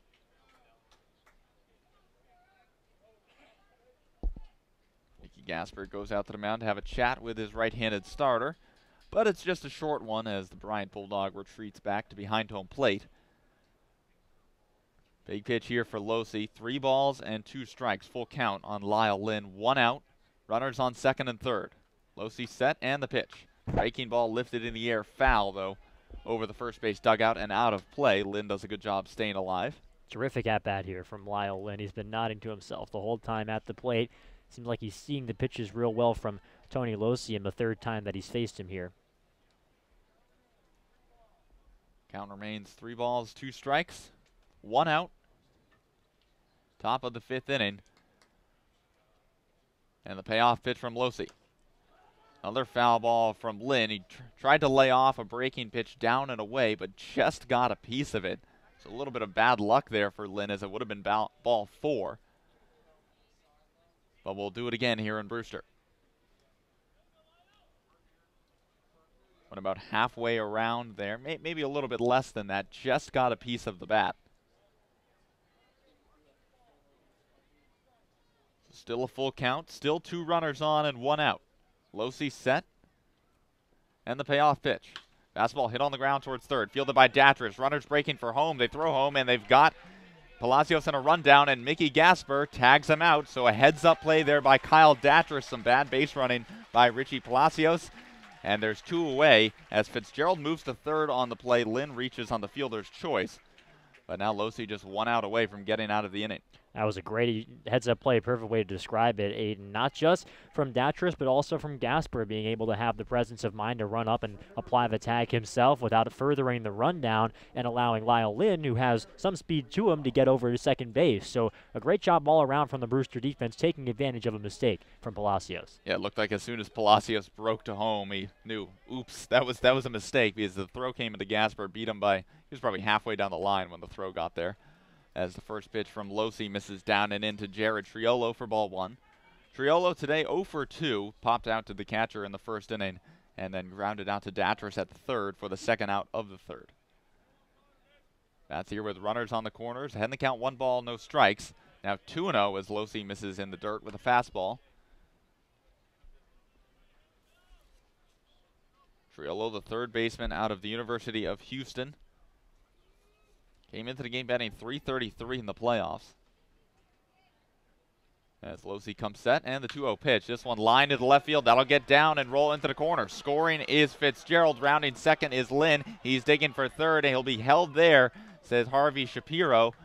And so that's a run-scoring double for Jared Triolo. He continues his hot bat in the playoffs, and it's just a 1-run game and 2 runners in scoring position for Bourne.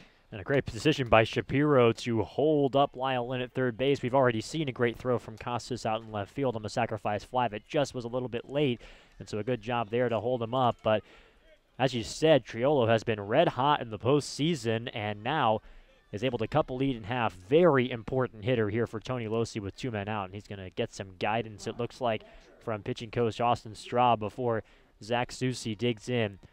It's been an up-and-down start for Tony Losey. You know, this is something we've seen before. Losey's a guy who's had so much. We've seen more of Tony Losey on the mound than anybody else for the Whitecaps this season with the way that he's been able to go deep into ball games, and his stuff has not always been consistent, but what has been consistent is his ability to grind, and right now that's being tested here. But a very big out coming in. At 88 is the pitch count right now. Yeah, 88 pitches for Losey, like you mentioned, although you got to believe this is his last start of the season regardless. Yep. Because, I mean, even if this series goes 3, they're not going to bring him back in 2 days, start game 3. So everything Tony Losey has left in the gas tank for this summer will be put into this outing today. Zach Susi now digging in from the left side as Austin Straub retreats back to the Whitecaps dugout. There is some action in the Whitecaps bullpen. Looks like it's Zach Schneider, right-hander, going to Florida Atlantic next season. As Losey comes set, and the first pitch to Susi. Fastball that just misses off the plate for ball 1. Susi today 0 for 2, lined out to Graffinino to end the first, and then flew out to Bishop in center to end the third. 1 ball, no strikes as Losey's ready, and the 1-0 pitch. This one lifted in the air down the left side, but slicing out of play as Datris gives it a quick look, and the count evens 1 ball and 1 strike.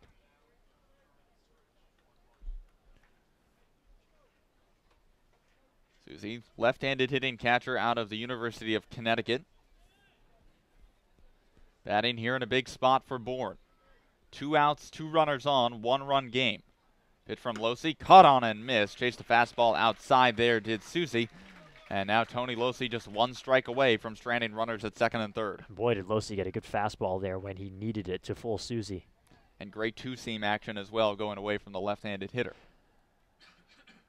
Losey set. And the 1-2 pitch. Fastball lined foul right towards the Whitecaps dugout, and Susi will stay alive. Count stays 1-2.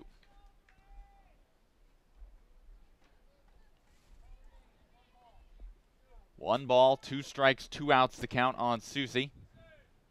3-2 the score. Whitecaps lead this one. All 3 runs coming on a Hunter Bishop home run. 1-2 pitch lifted in the air into right field. Coming in is Chandler Taylor, but moving back is Nick Dunn, and he puts it away in shallow right field for out number 3. The Braves do get a run, but it could have been more. Good job by Losey to strand runners at second and third. They get 1 run on 2 hits, no errors, and 2 left on. We've played 4.5 in Brewster, and the score 3-2. Whitecaps on top of the Braves. You're listening to Brewster Whitecaps Baseball on the Whitecaps Radio Network.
It's the bottom of the Whitecaps order. Coming up in the bottom of the 5th inning, Darius Hill, Julian Infante, and A.J. Graffinino due up against Brian Eichhorn. Aidan Doyle alongside Carter Woodeel here on the Whitecaps Radio Network. 3-2 the score. Brewster on top of Bourne here in Game 1 of this League Championship Series as Darius Hill swings through a first pitch fastball from Eichhorn for strike 1. Hill today 0 for 1, grounded out to Fitzgerald at short in the third inning as he lifts this one in the air down the left side, but slices out of play and will drop foul.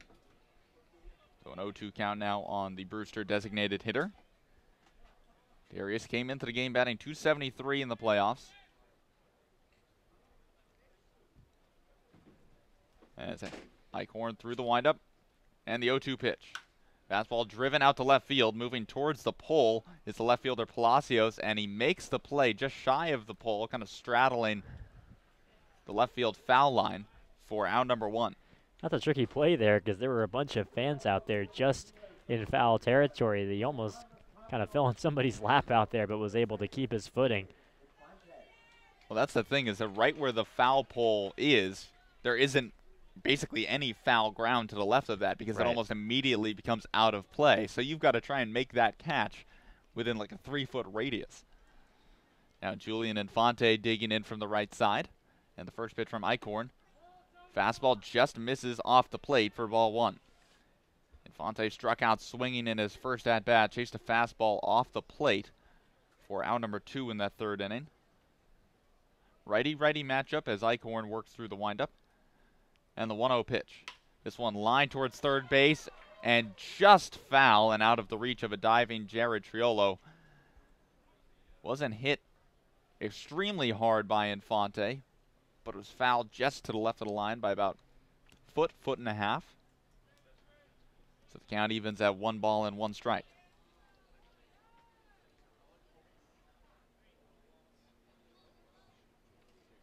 Eichhorn really with only 1 mistake in this game thus far has pitched an excellent game, held the Whitecaps to just 2 hits so far. 1 mistake though, a Hunter Bishop 3-run home run as Infante lifts the 1-1 fastball fouled on the right field line. Count now 1-2.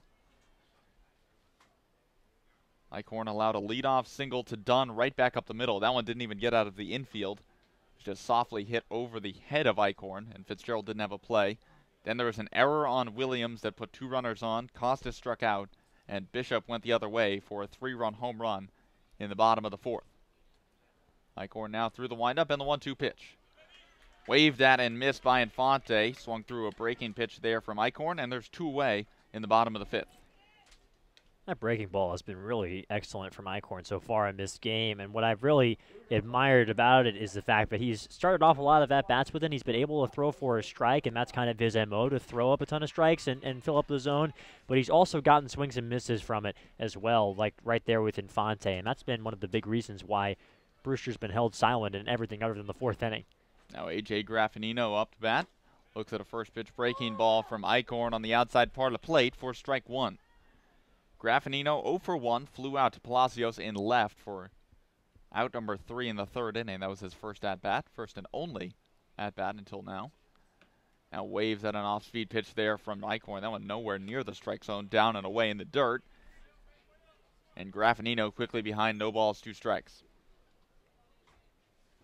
Top of the order, and Nick Dunn waiting on deck for Brewster. Eichhorn through the windup and the 0-2 pitch. This one lifted in the air again towards left field. Giving chases the third baseman Triolo, but he'll run out of room as that one drops out of play and Graffinino stays alive. Count remains no balls, 2 strikes.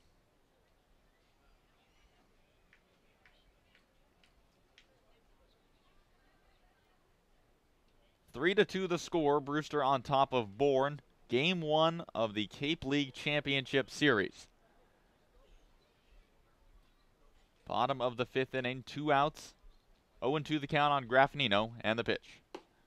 Fastball just misses off the inside part of the plate. Eichhorn thought he had strike 3. Triolo thought he had strike 3. Half of this Braves defense started jogging towards the first base dugout. But that one missed inside, said home plate umpire Rick Del Vecchio. And now it's a 1-2 count on Graffinino. Eichhorn ready to go, though, in the 1-2 pitch. Fastball swung on and missed. Graffinino chased that one up and out of the zone for strike 3. So a 1-2-3 inning for Eichhorn in the 5th. And after 5 full, it's 3-2 Whitecaps. You're listening to Brewster Whitecaps Baseball on the Whitecaps Radio Network.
New pitcher on the mound for the Brewster Whitecaps as we move to the top of the 6th inning here at Stony Brook Field. It's Zach Schneider, right-hander going to Florida Atlantic this upcoming school year.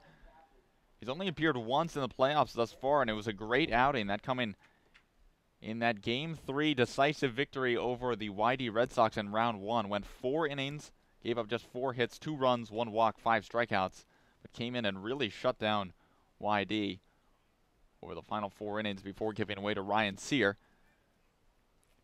He'll face 5, 6, and 7 in this Braves lineup, and the first pitch misses inside to Jamison Hanna. 3-2 the score. Brewster on top of Bourne.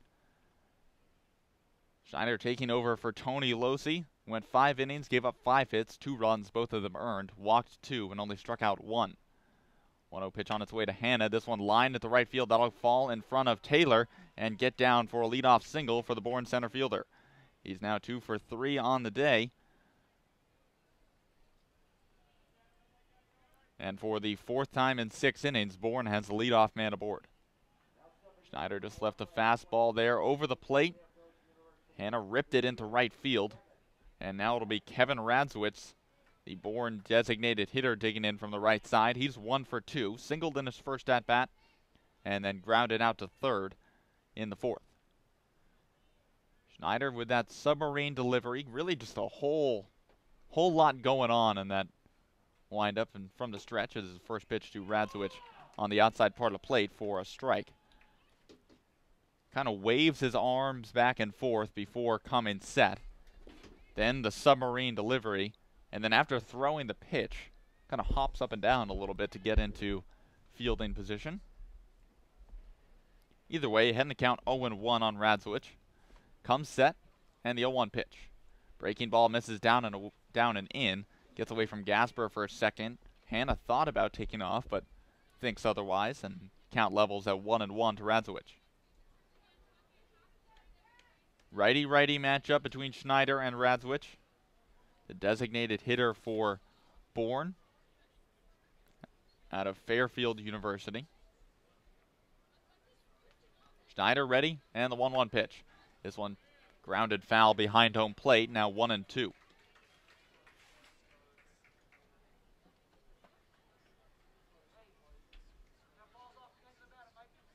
Radzewicz part of a very balanced Bourne lineup. 4 righties, 5 lefties, so it's very hard to try and mix and match against this Braves team. Schneider looking into Gasper as Hanna leads off of first. Now comes set. And will throw over to first to check on Hanna, who dives back in time. So the count still 1-2.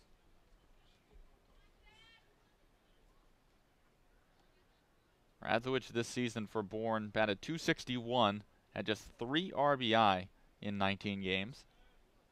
Did not homer, only had 2 extra base hits, both of them doubles. As Hanna checks over to first, again, close play, but Mike Griffin says Jamison Hanna is safe. Julian Infante thought he might have had him as the oohs and ahs ring out from the third base side here at Stony Brook Field. The whole Whitecaps side of the field thought they may have gotten him. Hanna leading off first, 1-2 the count. And the pitch. Breaking ball misses downstairs below the knees, and the count levels 2 balls and 2 strikes. Whitecaps positioned in double play depth. Infante holding Hanna on at first, but the middle infielder's back.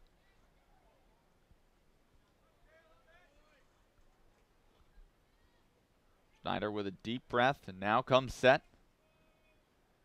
And the 2-2 runner goes. This one chopped towards third, fielded by Datris. Looks towards second, no play there. And the throw on to first in time to retire Radzewicz. But Hanna moves to second on the play.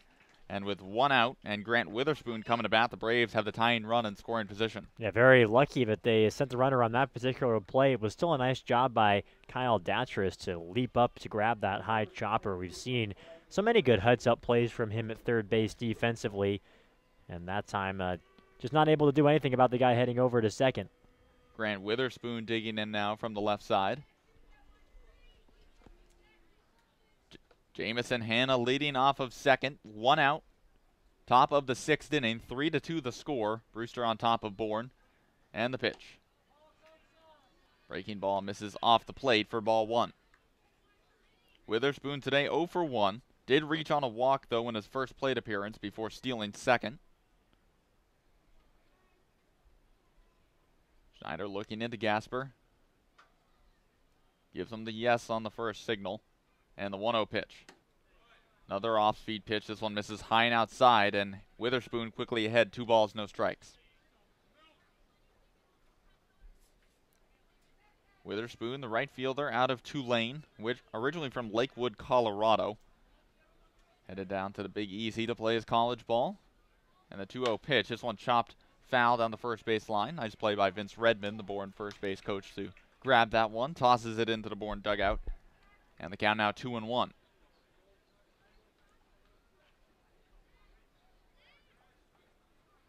2 balls, 1 strike, 1 out, as a few more clouds have come in here to Stony Brook Field. There is still some blue skies just right down the middle of the field, but both of the right field side and left field side in cloud cover. 2 balls, 1 strike. Schneider set. This one lifted in the air out towards left field. Costas has a beat on it, moving towards the line, and puts it away for out number 2. So a big out there for Zach Schneider. And now the number 8 hitter, Richie Palacios, coming to bat. That is a big out, and Schneider has shown that he can get those big outs. I mean, we saw him come in that game versus Wareham when Brewster was clinching the playoff spot, and we saw that big game he had against YD, working 4 innings out of the pen. So one of those newer guys that Jamie Shevchik has really, very quickly, he's earned Coach Shevchik's trust out of the pen. It's a big spot to put the guy in. Palacios digging in now from the left side. Had a sacrifice fly in the 2nd inning, and then reached on a walk in the 5th. And waves at a first pitch breaking ball from Schneider. That one just fell off the table, and Palacios chased it in the dirt downstairs. 0-1 now the count. 2 outs, top of the 6th inning. Runner on second for Bourne. It's Jamison Hanna, who started the inning off with a leadoff single to right. As the 0-1 pitch on its way. This one misses down and away to level the count at 1 ball and 1 strike.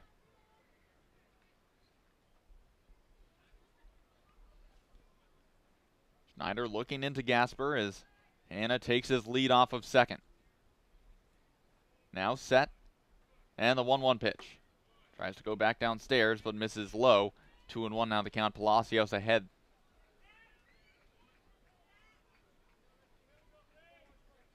Tying run and scoring position for Bourne here in the top of the 6th inning.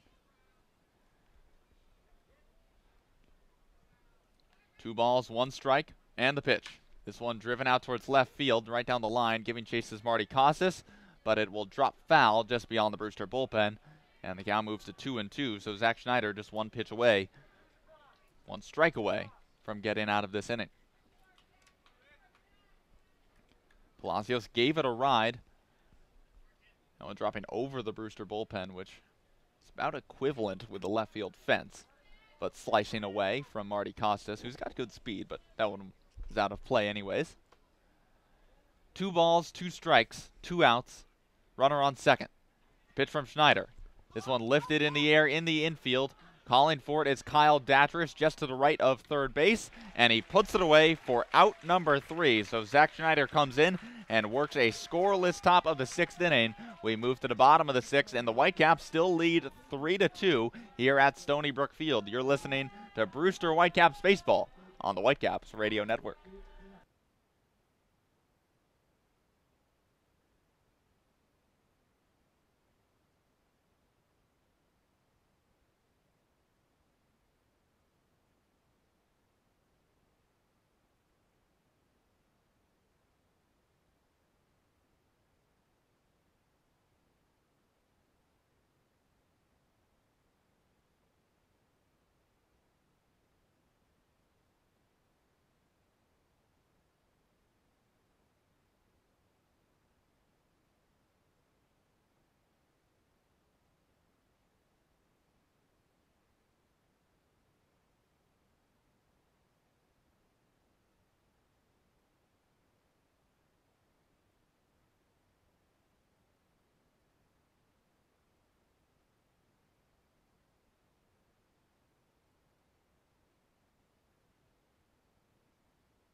Now, back to Brewster Whitecaps baseball. Here are Carter Wedeel and Aiden Doyle. It's the top of the order for the Whitecaps in the bottom of the 6th inning. Nick Dunn, Mickey Gasper, and Marty Costas due up for Brewster. 3-2 the score. Whitecaps on top of the Braves. As the first pitch to Dunn, a fastball that misses downstairs for ball 1. Aiden Doyle alongside Carter Wedeel here at Stony Brook Field for Game 1 of this League Championship Series. And the 1-0 pitch to Dunn. This time the fastball finds the outside corner, and the count levels 1 ball and 1 strike. Dunn today 1 for 2, came around to score on the Hunter Bishop 3-run home run. That represents the only 3 runs of the ball game for the Whitecaps thus far. As Dunn now takes a breaking ball that finds the upper part of the zone. Nick Dunn thought that was just a bit upstairs as he glances back at Rick Del Vecchio. Count now 1-2 on the Maryland Terrapin. Righty-lefty matchup here as Ryan Eichhorn into his 6th inning of work. Now goes back to the breaking ball. Dunn shoots it on the ground towards third. Fielded by Triolo. Throw on to first in time for out number 1. Nice job by Jared Triolo to glove that one at third base, moving to his left. As there is some action in the Braves bullpen, Jared Skolnicki warming up for the Braves. Left-hander out of Kent State. Mickey Gasper now digging in for Brewster. 0 for 2, but did reach on an error in the 4th inning. And another member of the Whitecaps who came home on that Hunter Bishop home run. Eichhorn through the windup. And the first pitch to Gasper shows bunt, but takes a fastball high for ball 1. Gasper had an excellent regular season for the Whitecaps, winning Team MVP and Coach's Captain awards. Was also the recipient of the John Claffey Award, given annually to the most outstanding player in the entire Cape League from New England. It's a 1-0 pitch to Mickey, misses downstairs. Susie attempted to frame that one, but couldn't bring it up. 2 balls, no strikes now on the Brewster catcher. Mickey's father, who's also Mickey, in attendance today. Seated down the left field line, and the 2-0 pitch on its way. This one fouled back into the netting behind home plate. 2-1 now the count on Gasper. Mickey's one of those guys whose family's been in the majority of the games this season, whether it be just his mom, just his dad, or both of them. They're always out here supporting Mickey, making their way not only to games in Brewster, but road games as well. As Gasper looks at a breaking ball that misses down below the knees. 3-1 now the count. Great take there from Mickey Gasper, showing his command of the strike zone that we've talked about all season. Eichhorn through the windup, and the 3-1 pitch. Fastball in the inside corner. Gasper thought it was ball 4 as he began to flip his bat towards the Brewster on deck circle, but instead changed gestures midway through and flipped it right back into his own hand. So a full count on Gasper, 1 out, bottom of the 6th inning, and the payoff pitch. This fastball misses below the knees, and Mickey works a walk, so the Whitecaps have a runner on with 1 out, and Marty Costas coming to bat. And as much as that still is the free pass given up on the mound from Eichhorn, we've seen some great glove work behind the plate from Susie so far in this game. I'm not sure if that 3-1 pitch was a strike, but Susie was able to frame it very well and gave himself the opportunity to get the call from Rick Del Vecchio. It's been very helpful for this pitcher, Eichhorn. Now Marty Costas digging in as Susie will go out and have a chat with Eichhorn, although Rick Del Vecchio now taking a walk out to the mound to break it up, which he does successfully as Susie now retreats back to behind home plate. A huge crowd in Brewster today, probably the largest one we've seen. I don't think really there's any doubt about that, Carter. Fans filling the berm out in center field, lined all up and down the left field and right field lines. Just to the right of the press box in the standing room area. It's like a package of sardines are so close together. As Costas looks at a first pitch breaking ball that misses high above the letters for ball 1. And some chants breaking out. This is probably the liveliest we've also seen the Whitecaps fans here at Stony Brook Field. Some Marty Costas chants. Mickey Gasper has his own chant. It's like Japanese baseball where every player has their own chant or song. As Costas hits one hard on the ground towards short, and it's past the diving Fitzgerald and into left field. So Mickey reaches on a walk, and Marty moves him to second with a one-out single, and now Hunter Bishop, for the second time today, steps in with 1 out and 2 runners on. And you know Bishop, the competitive guy that he is, he's not going to be satisfied with the home run that he had in this ball game. He's going to want to try and keep this game out of reach for Bourne.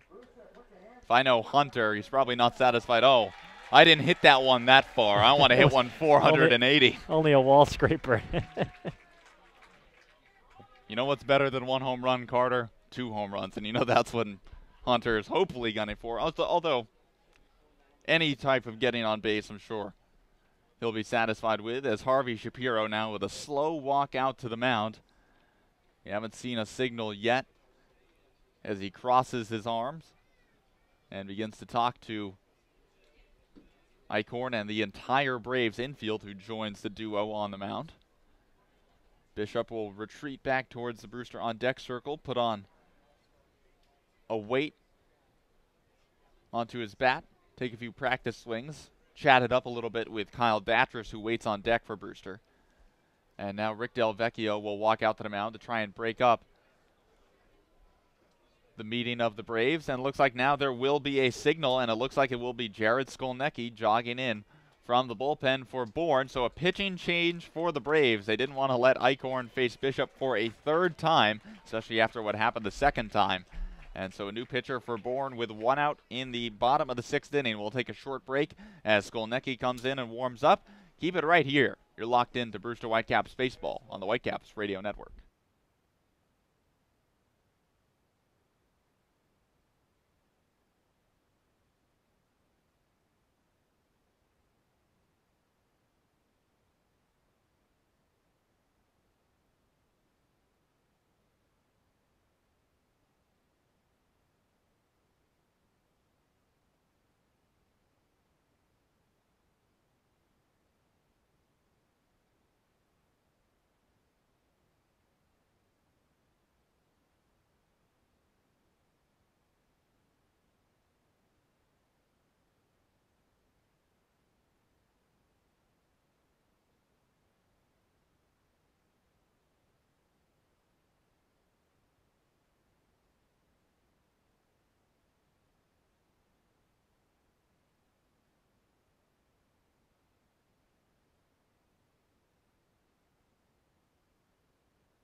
Well, the new pitcher on the mound is indeed Skolnicki. That's Jared Skolnicki, the left-hander out of Kent State University. He's appeared in 2 games so far for the Braves in the postseason and recorded a save in each of them.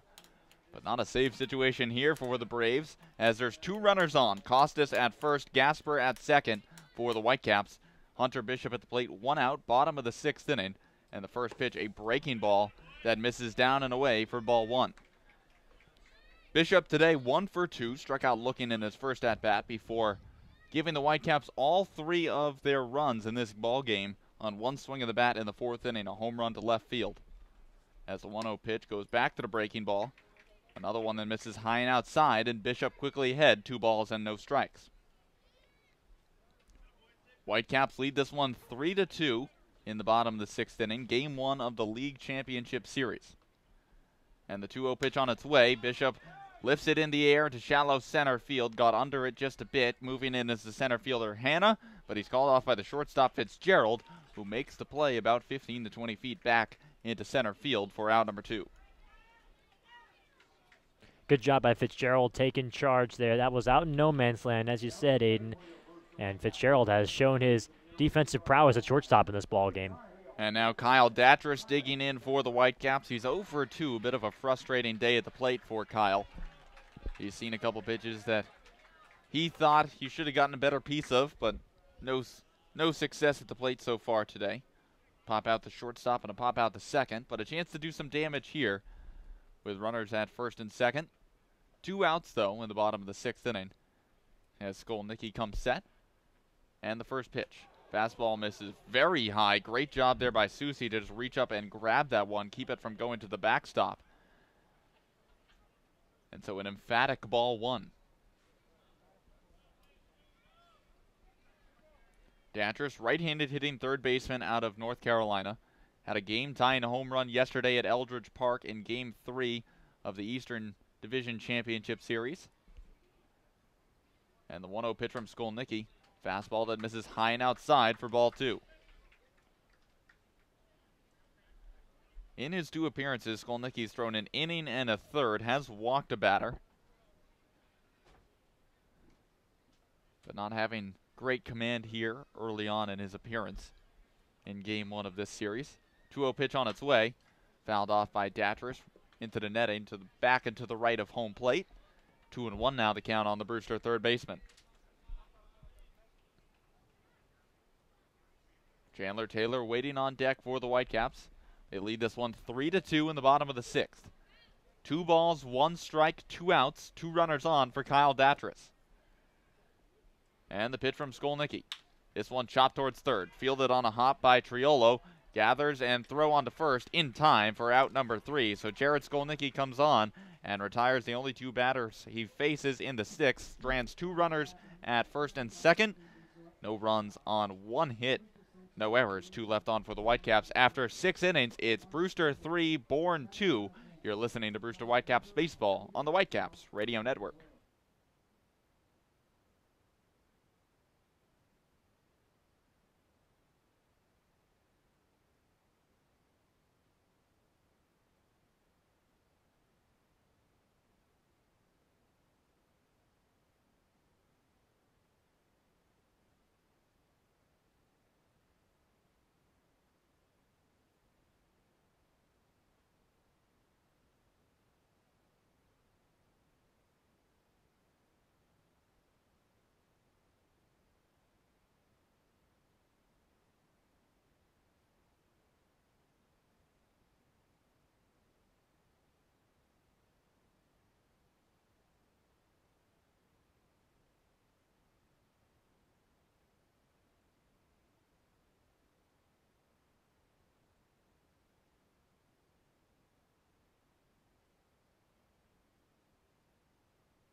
Earn a bachelor's or master's degree, complete a certificate, or take a single course through the Division of Continuing Education and Graduate Studies at Curry College. Classes run days, evenings, and weekends in Milton and Plymouth. To learn more about programs in business, criminal justice, education, nursing, and more, visit curry.edu. We welcome you back to Game 1 of the Cape Cod League Championship Series, where the Whitecaps lead the Bourne Braves 3-2. As we begin the top of the 7th inning, it's going to be Fitzgerald, Williams, and Lynn. Those are the 9, 1, and 2 hitters for Harvey Shapiro's team, and Zach Schneider will remain on the mound for his 2nd inning of work for the Whitecaps. Here comes the pitch to the righty, and it is in there for a called strike on the outside corner to Fitzgerald, who so far has a strikeout and a single to his name. He scored the 2nd run of the ball game for Bourne. That was on a ribby double by Triolo, cut the Brewster lead in half. Here comes the 0-1 from Schneider, and the side armor deals just a bit outside, makes the count 1 ball and 1 strike. A lot of lateral movement from Schneider, the side armor, makes it very difficult to dig in as a righty, as Fitzgerald is now. 1 ball, 1 strike the count. Schneider comes to his waggling set. Here comes the 1-1 pitch. It's in there for a called strike on the outside corner. 3 pitches that had the same goal for Schneider in this at-bat. One just missed the outside corner. The other 2 just caught the black, moving across the plate. All 3 of them good pitches, and the count is 1-2 now on Fitzgerald. Here comes the 1-2 pitch.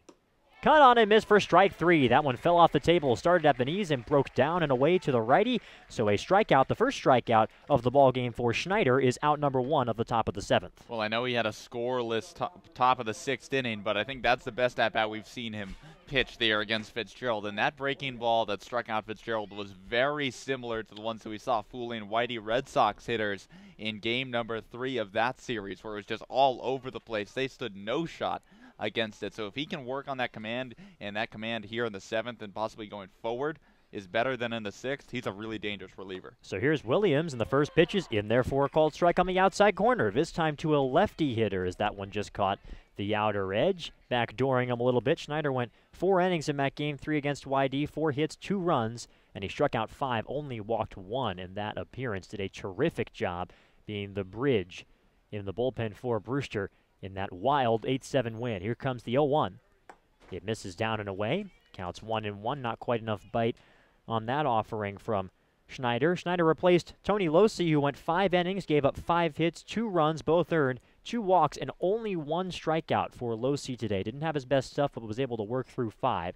1-1 is the count on Williams. Here comes the pitch. It's fouled away toward the left side behind the plate, and the count is 1-2. Williams so far today has a single and a stolen base, a ground out to the pitcher, and then a sac bunt to his name in this ball game. The Braves trailing the Whitecaps here on the top of the 7th. It's 3-2 Brewster here in game 1. Schneider shakes off 1 sign for Mickey Gasper and now takes a deep breath and comes set. Here comes the 1-2 offering. It's hit high in the air into center field, shallow center. Racing in is Hunter Bishop, still on the run, and he slides, and he can't make the play. It bounces off his glove and drops to the grass. Heading into second base and getting there safely is Grant Williams. We'll see how that scored, but it was a very difficult play for Hunter Bishop. Came racing in on his horse from center field and just couldn't quite get there in time. They are going to score that a double for Williams, so there's a runner in scoring position, but tying run on second for Bourne. Yeah, really, any play you have to slide or dive for and can't come up with it, it's hard to give the player an error for that. Bishop had to cover a ton of ground there to try and make that play. Still gave it a great effort, but now the tying run in scoring position for the heart of this Bourne order. The 7th hit of the game for the Braves. Whitecaps only have 3. It's 2-7-1 for Bourne, 3-3-0 for Brewster. And here is Lyle Lynn digging in from the right side against the righty Schneider. Here comes the first pitch to him, and it's cut on and missed on a pitch that was down and in. A terrific first pitch from Schneider gets Lynn to go fishing, and the count is 0-1. Lynn so far is 0 for 3, 2 fly balls to his Sun Devil teammate Hunter Bishop in center, and then reached on a fielder's choice his last time up in the 5th inning. 0-1 is the count. Runner on second base and 1 out. Here comes the pitch. In there for a called strike on the outside corner. That has been Schneider's bread and butter this entire 7th frame. And so far, it's done an excellent job painting the outside corner to righty hitters like Lynn. Another righty in Jared Triolo is on deck for the Bourne Braves here with 1 man out. Schneider takes a deep breath as he gets the sign from Gasper. Now comes to his waggling set, and here comes the 0-2 pitch. Cut on and miss for strike 3. Another one down and in. A terrific at-bat there from Schneider. Went inside, outside, and then back to the inside part of the plate. Great job changing locations. Second strikeout of the frame. What a sequence there from Zach Schneider. One setting up that breaking ball for strike 3 with, I know he's not throwing it into 95, but the fastball on the outside corner. Lynn kind of thought it was a little bit off the plate, but that just gets his eyes focused on the outside part of the zone, and then that breaking ball down and in is nearly impossible to get a good piece of. And I tell you what, Tony Losi wasn't getting a lot of low strike calls from Rick Del Vecchio. Schneider's getting calls on that outer part of the plate to righties. The pitch is hit hard off the bat of the 3-hitter Triolo, and it gets into right field for a base hit. Heading around third base is Grant Williams. The throw comes in from Taylor, and he is out of the plate. Chandler Taylor throws him out at home plate, and Grant Williams, covered in dirt, will remove the helmet. The tying run is tagged out at home on a terrific throw from the right fielder, Chandler Taylor, and the Whitecaps are still on top in this ball game. It is 3-2. Brewster at the end of 6.5 in the top of the 7th for Bourne. No runs on a pair of hits. They may leave one runner on at the end of 6.5. 3-2 Whitecaps. Brewster is still in the lead after a terrific play. You are listening to the Cape Cod League Championship Series on the Brewster Whitecaps Radio Network.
We welcome you back to Stony Brook Field, and it's funny how baseball works. Chandler Taylor will be leading off for the Whitecaps after he made that terrific throw from right field to get the final out of the top of the 7th, nabbing the tying run coming in from third, Grant Williams. And so it is still 3-2 Whitecaps as we start the bottom of the 7th inning. The first pitch is hit high in the air to straightaway center field off the bat of Taylor, camping underneath it, and making the play is Jamison Hanna for out number 1. So Chandler Taylor first pitch swinging, a lazy fly ball to center, and that's the first out of the bottom of the 7th.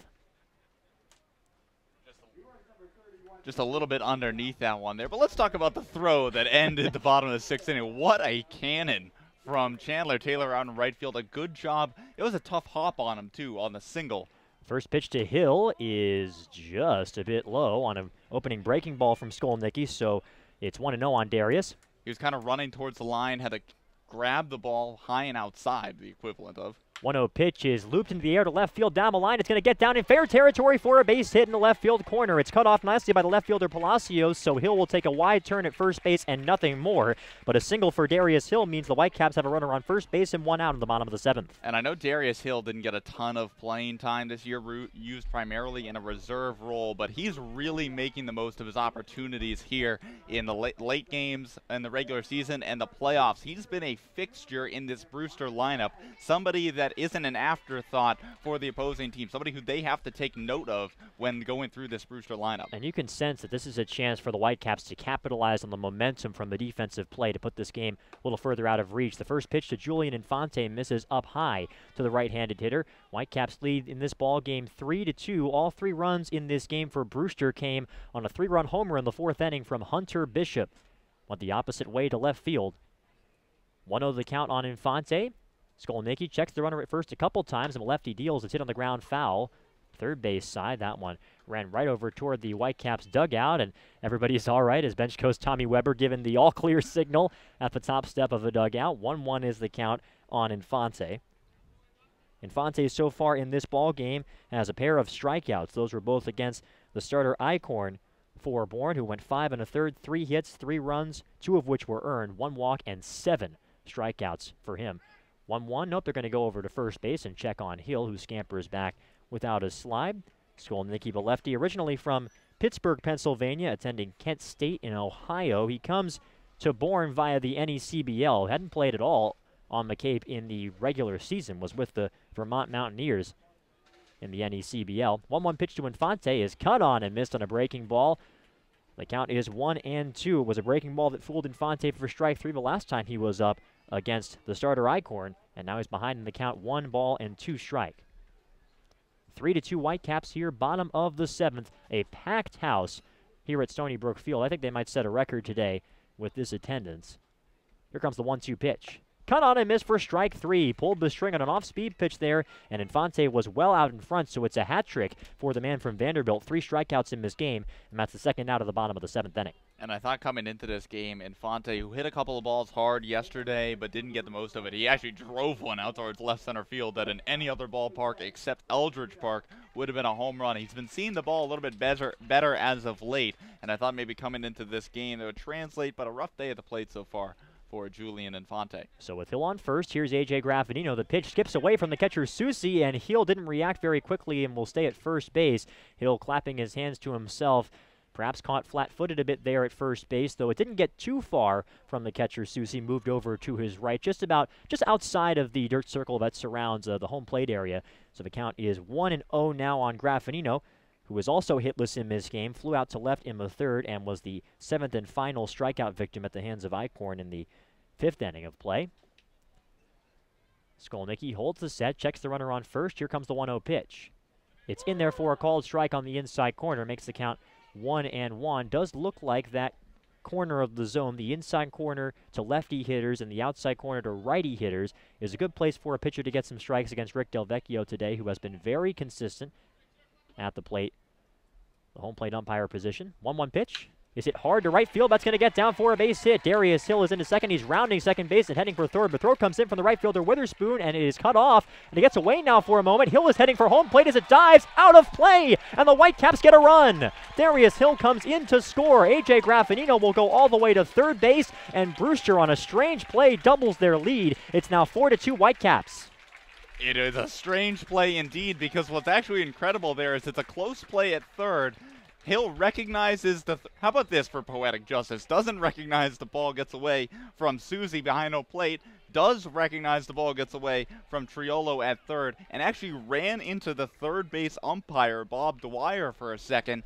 And Triolo almost dove after the ball. It was someone like trying to reach for a glass ball before falling off the table or something before it rolls out of play. You know what it's like? It's like a cricket play. In cricket, the boundary is designated by a rope that surrounds the entire field. And here, the out-of-play line is playing the same role. And the third baseman, Triolo, knew if that went over the out-of-play line, it was going to be 4-2. He couldn't quite get to it. So here's the leadoff hitter, Nick Dunn.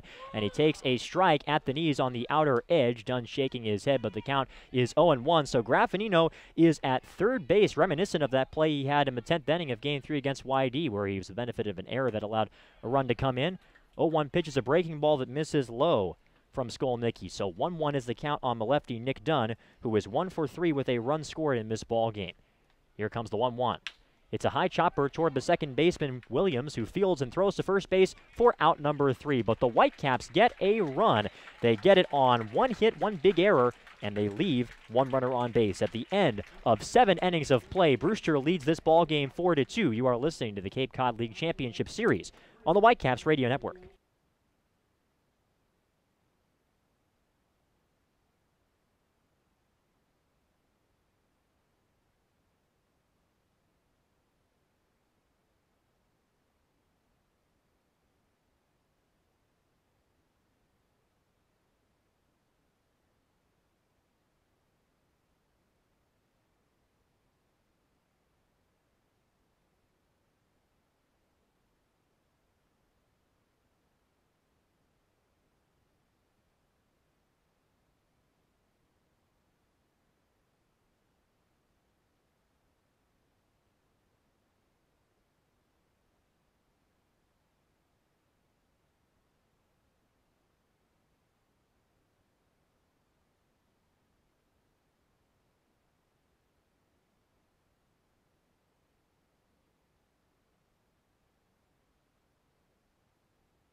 Now, back to Brewster Whitecaps baseball. Here are Carter Wedeel and Aiden Doyle.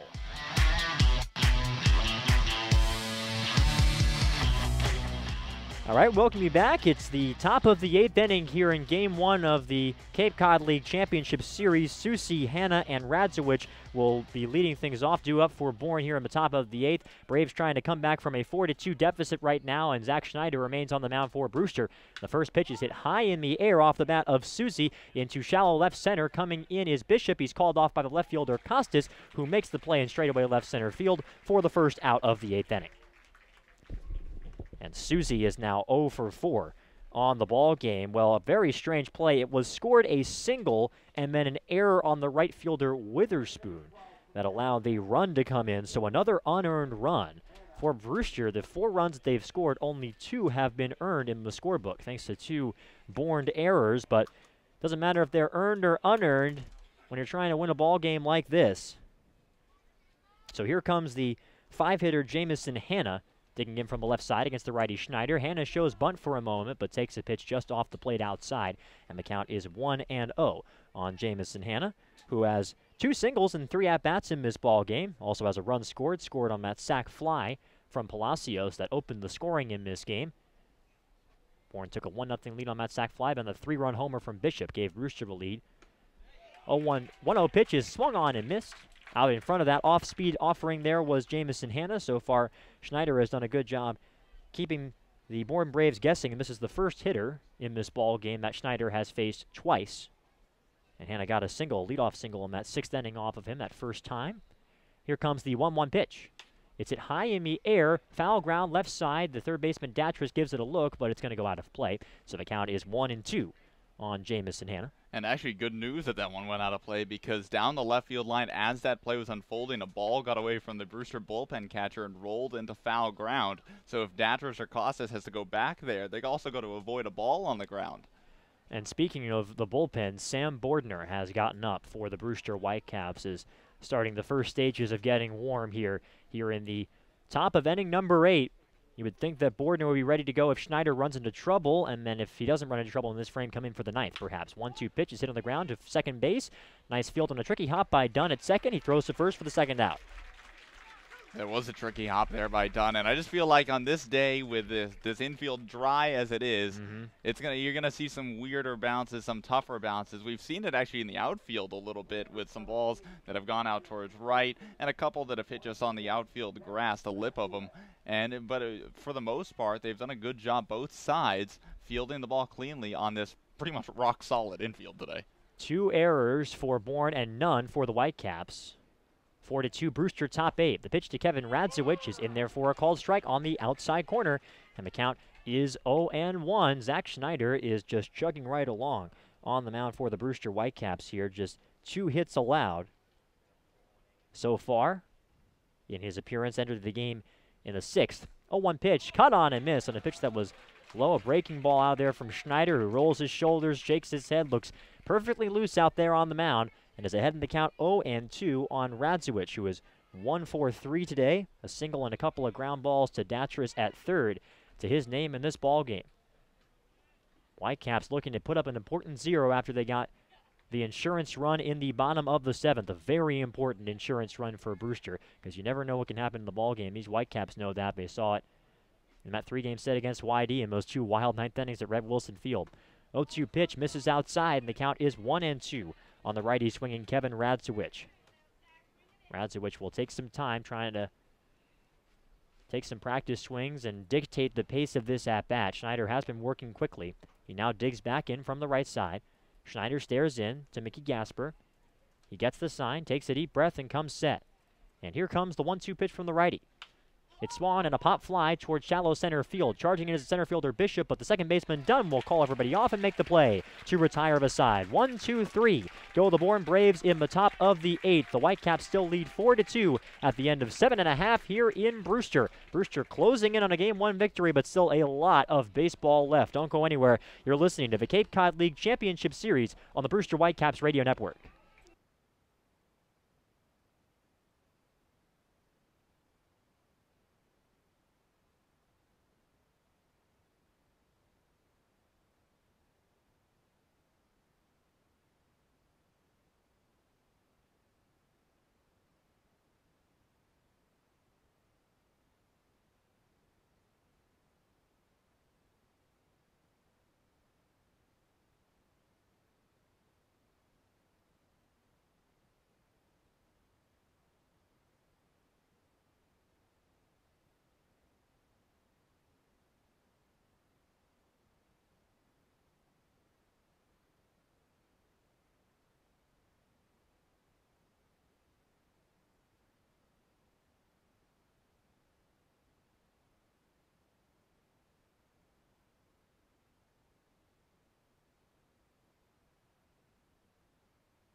Now, back to Brewster Whitecaps baseball. Here are Carter Wedeel and Aiden Doyle. We're back here at Stony Brook Field, the heart of the Brewster Whitecaps order. Gasper, Costas, and Bishop is due up against Skolnicki, who remains on the mound for the Bourne Braves. There is some assistance in the bullpen, though, as Sean Leland, the righty out of Illinois, is warming for Harvey Shapiro's team, so we'll see how long Skolnicki stays in this 8th inning. In any case, Brewster has the lead 4-2. They got an insurance run on a single and an error. Ball went out of play on a throw from right field, allowed Darius Hill to scamper in and score on the out-of-play ball. That made it 4-2, and that's where we stand right now. Mickey Gasper digging in for the Brewster Whitecaps. He has reached base twice in this ball game, but has yet to record a hit. Reached on an error in the 4th and then a walk in the 6th inning. And the pitch to Gasper misses off the plate inside, and the count is 1-0 on the Brewster catcher. Now hitting from the right side, the switch hitter against the lefty Skolnicki. The pitch is hit high in the air toward right field. It's playable out there for the right fielder Witherspoon. He moves back a few steps and makes the grab. A lazy fly ball off the bat of Gasper for out number 1 of the bottom of the 8th. And now here comes Marty Costas. Boy, it's a packed capacity crowd here at Stony Brook Field, and I don't think anybody's gotten bigger cheers when he steps into the batter's box than Marty Costas in this ball game today.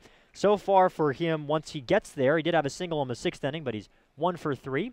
Here comes the pitch to Costas. It's cut on and missed for strike number 1. 0-1 the count on the left fielder from Maryland. Costas is quickly developing quite the following after his clutch performances, including the game-winning homer in that Game 3 win last night at Eldridge Park.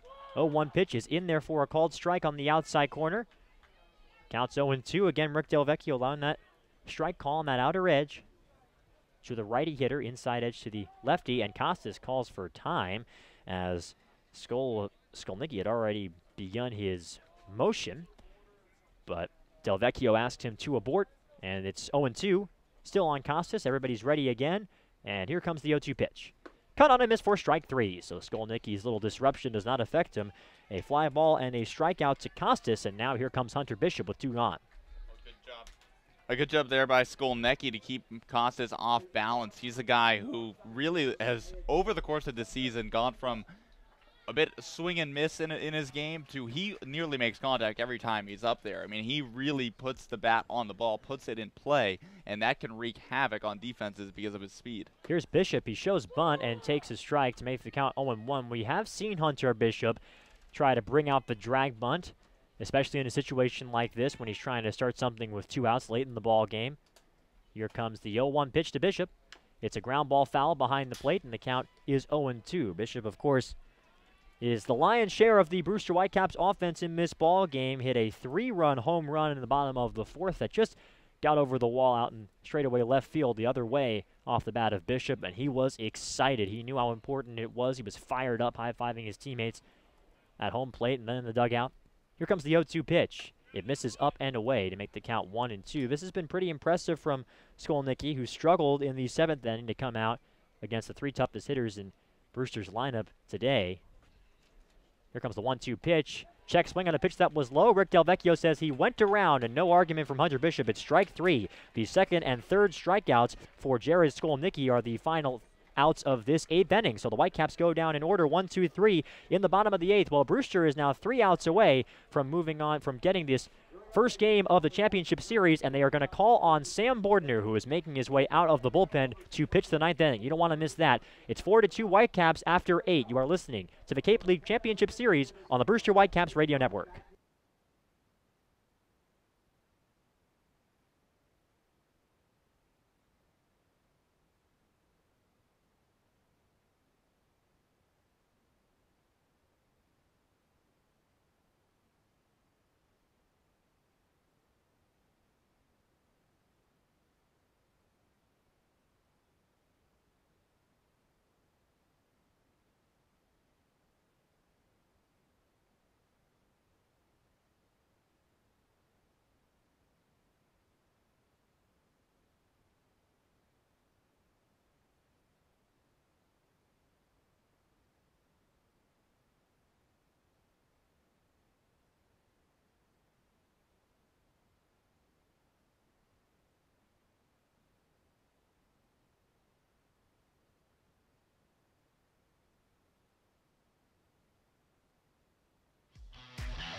Now, back to Brewster Whitecaps baseball.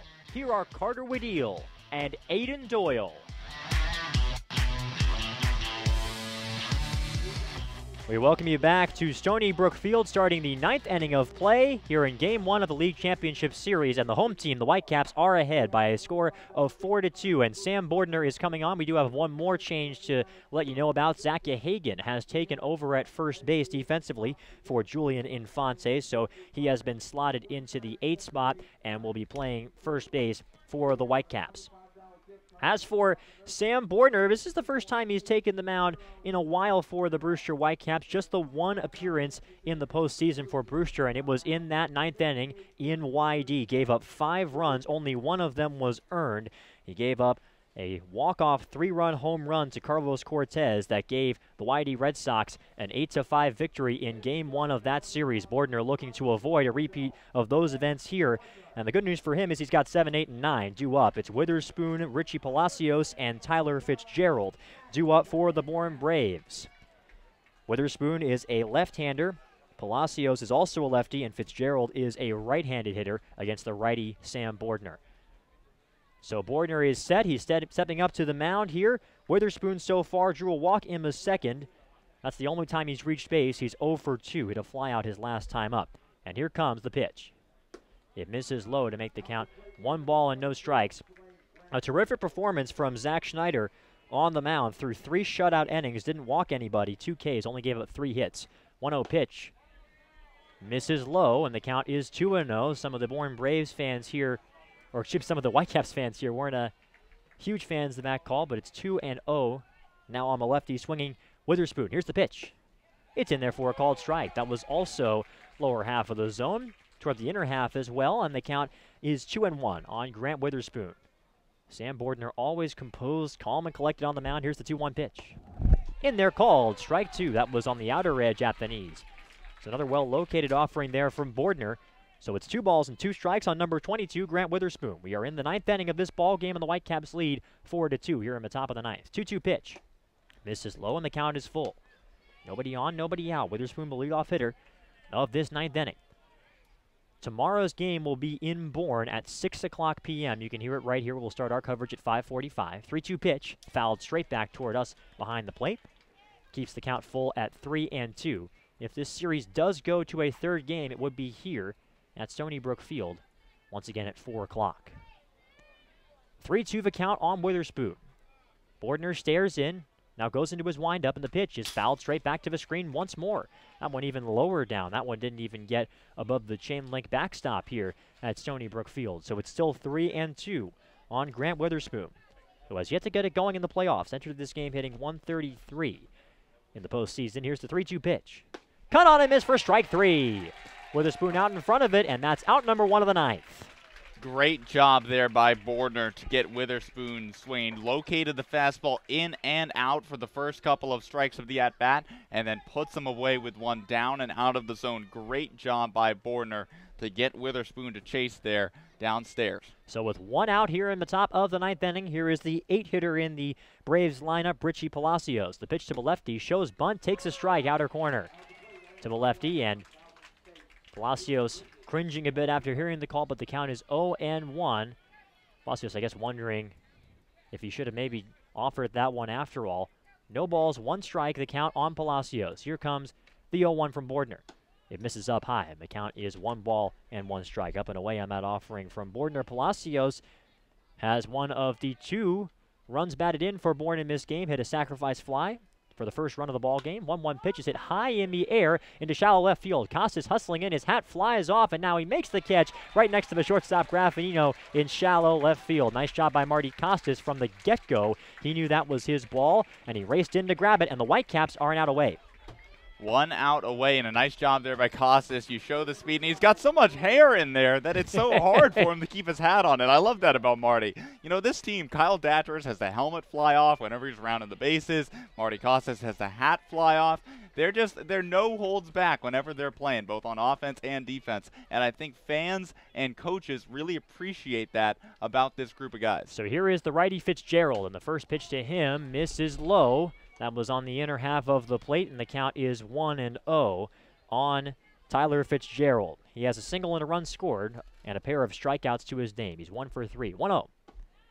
In there, called strike at the knees. And the count is 1-1. Bordner right now is living down in the zone here in this top of the 9th inning. Brewster is ahead 4-2. Whitecaps trying to slam the door on the Braves here in game 1. Here comes the 1-1 pitch. Misses low to make the count 2-1. Brewster is looking for their first win in game 1 here in the playoffs.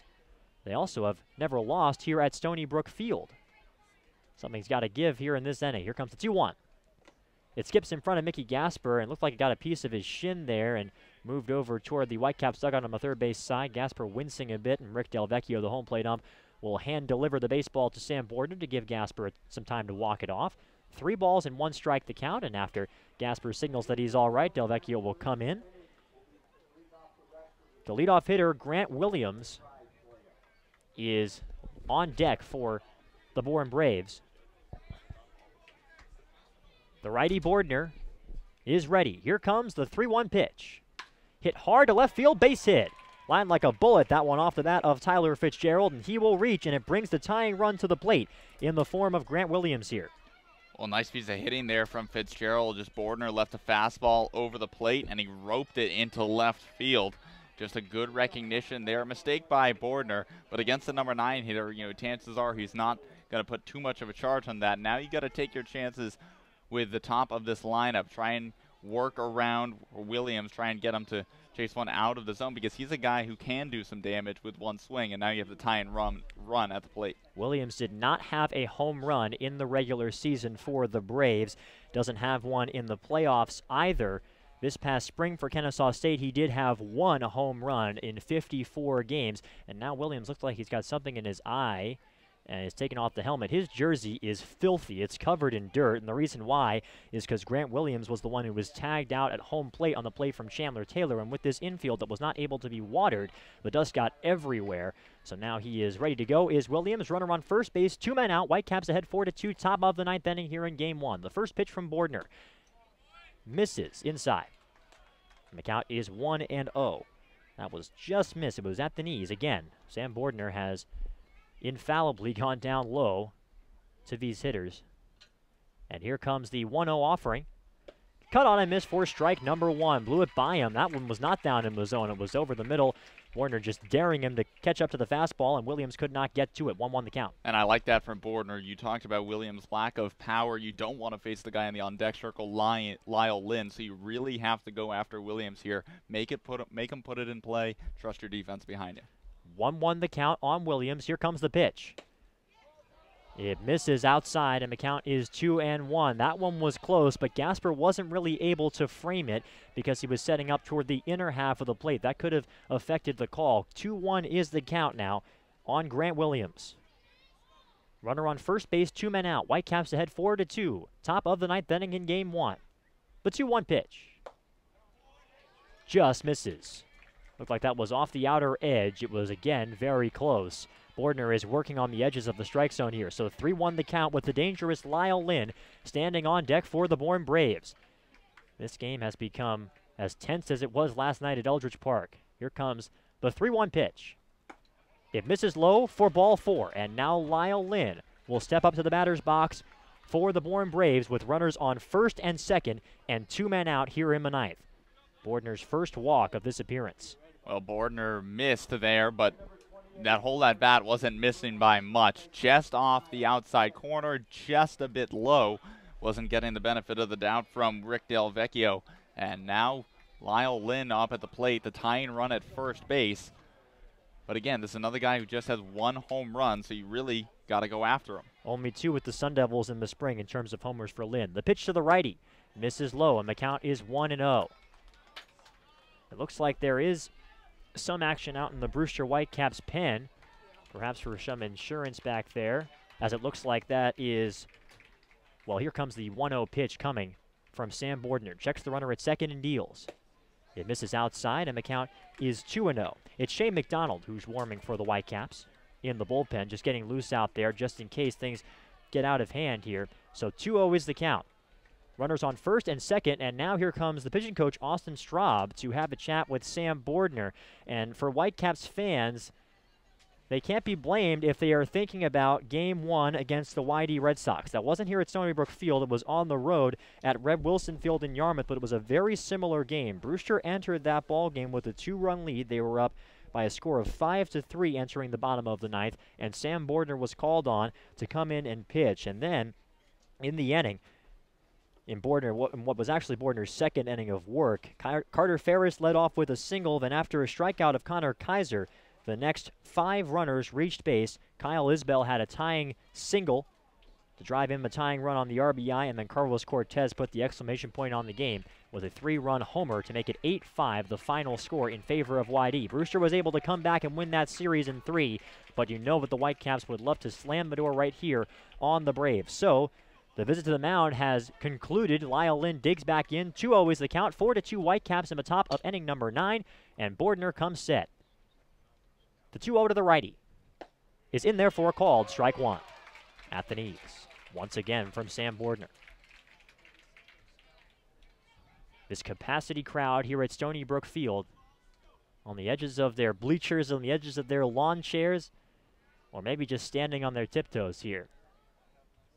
The 2-1 offering misses down and away, and it's 3-1 to Lynn. On deck is Jared Triolo, who already has an RBI double in this ball game for the Bourne Braves. The number 3 hitter on Harvey Shapiro's lineup card. 3-1 the count. Bordner gets the sign from Mickey Gasper. Now he comes set. The 3-1 pitch is in there for a called strike at the knees, and the count is full. Lyle Lynn looked incredulously at Rick Del Vecchio, thought that was below the knees for ball 4. But Bordner is a strike away. With the count full and 2 men out, both runners will be going here for the Braves, which is very important in this 2-run game. Brewster ahead 4-2. We are in the top of the 9th.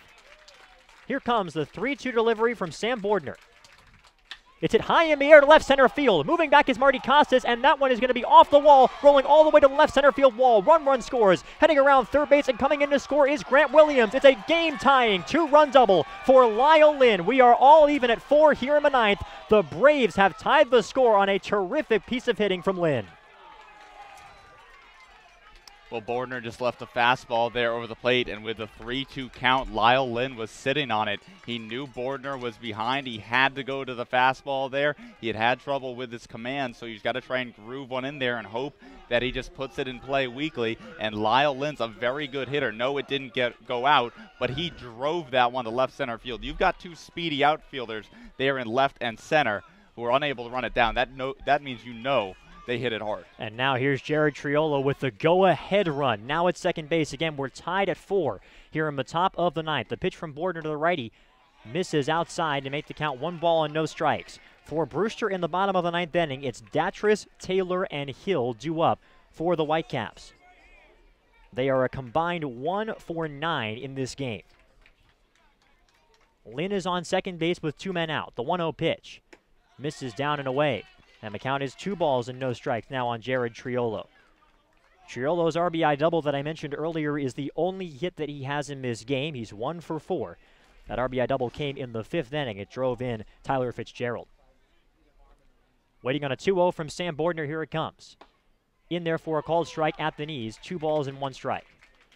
It seems like where Rick Del Vecchio has decided to go on pitches low at the knees has been very important in this game, and Del Vecchio has been very consistent on where he's drawn the line, which has been really important for this entire ball game because Losi and Bordner have both been living down there. 2-1. Misses outside, and the count is 3 balls and 1 strike on Jared Triolo. On deck for the Bourne Braves is the cleanup hitter Zach Susi. The catcher is 0 for 4 in this ball game. 3-1 is the count. Tons of encouragement coming from the Braves dugout. They are fired up in this now tied ball game. The 3-1. In there, called strike 2 on the outer edge, and the count is full with 2 men out. Lynn is aboard second base, fresh off of his 2-run double. And Bordner looking to finish this top of the 9th inning with just 2 runs in. Tied at 4 here at Stony Brook Field in Game 1 of the League Championship Series. The 3-2. Cut on and miss, strike 3. So Bordner stops the bleeding at just 2 runs, but the Braves get what they needed. A 2-run double from Lyle Lynn has tied this ball game at 4. 2 runs for Bourne in the ninth. On 2 hits, they leave 1 runner on. We are going to the bottom of the ninth inning here at Stony Brook Field, all tied up at 4. You are listening to the Cape League Championship Series on the Whitecaps Radio Network.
We welcome you back to Stony Brook Field. This game is going to the bottom of the ninth. 2 runs in the top half of this ninth frame for the Bourne Braves. They both came in on a double from Lyle Lynn, and now Jared Skolnicki will return to the mound in a game that is knotted at 4. Kyle Datris, Chandler Taylor, and Darius Hill are the 3 due up for the Brewster Whitecaps here in the bottom of the ninth against the lefty Skolnicki. Datris is a right-handed hitter. Taylor and Hill are both lefties, and keep in mind that if anybody gets on, it'll be Zach Gehagen, who replaced Julian Infante for defense in the ninth inning. That comes up, barring another pinch hitter from Jamie Shevchik. Datris is ready in the righty batter's box, and here comes the pitch.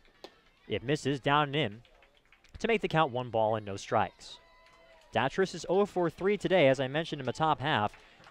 The 3 due up are combined 1 for 9 in this game. 1-0 pitch is hit high in the air, a pop fly toward the right side. The first baseman, Lynn, scampers into foul ground, but it's out of his reach, out of play.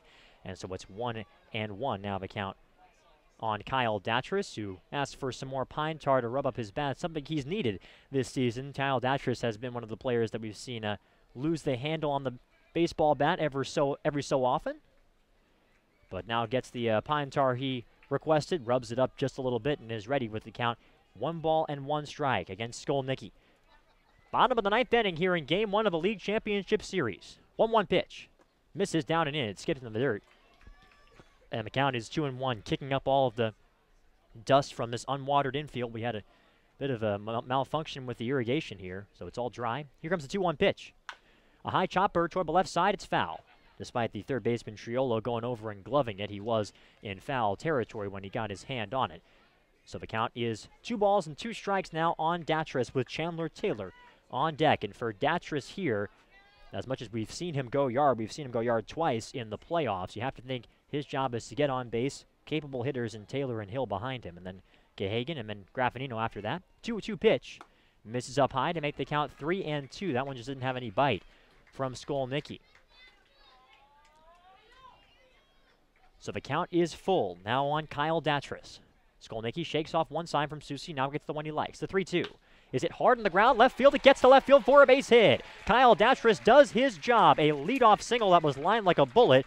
And the UNC Tar Heel is aboard to lead off the bottom of the ninth inning. Well, he was frustrated in his first 3 at-bats there, though. Gets a great piece to hit low in the zone over the heart of the plate and drives it into left field between short and third for a base hit. And that's how these things start, with the leadoff man getting aboard. That is huge for the Whitecaps. Datris, regular season and playoffs combined, is 6 out of 6 stealing bases on the Cape League this year. Something to keep in mind if this inning goes a little bit longer.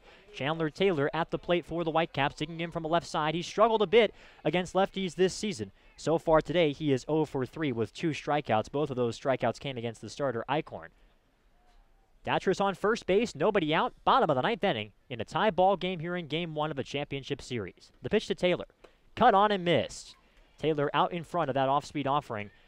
Gorgeous pitch there from Skolnicki. Just fell off the table, so it's 0-1 now on the man from Alabama, who flew out to center field his last time, just got underneath it. It was a lazy fly ball that Hanna handled out in center. 0-1 pitch. Cut on and miss for strike 2. Same pitch. And the count is 0-2 on Taylor. Datris is on first base with nobody out. Brewster looking to take the lead. They took the lead in a 3-run homer from Hunter Bishop and have now relinquished it here. Here comes the 0-2 pitch to Chandler Taylor. It misses up high, and the count is 1-2.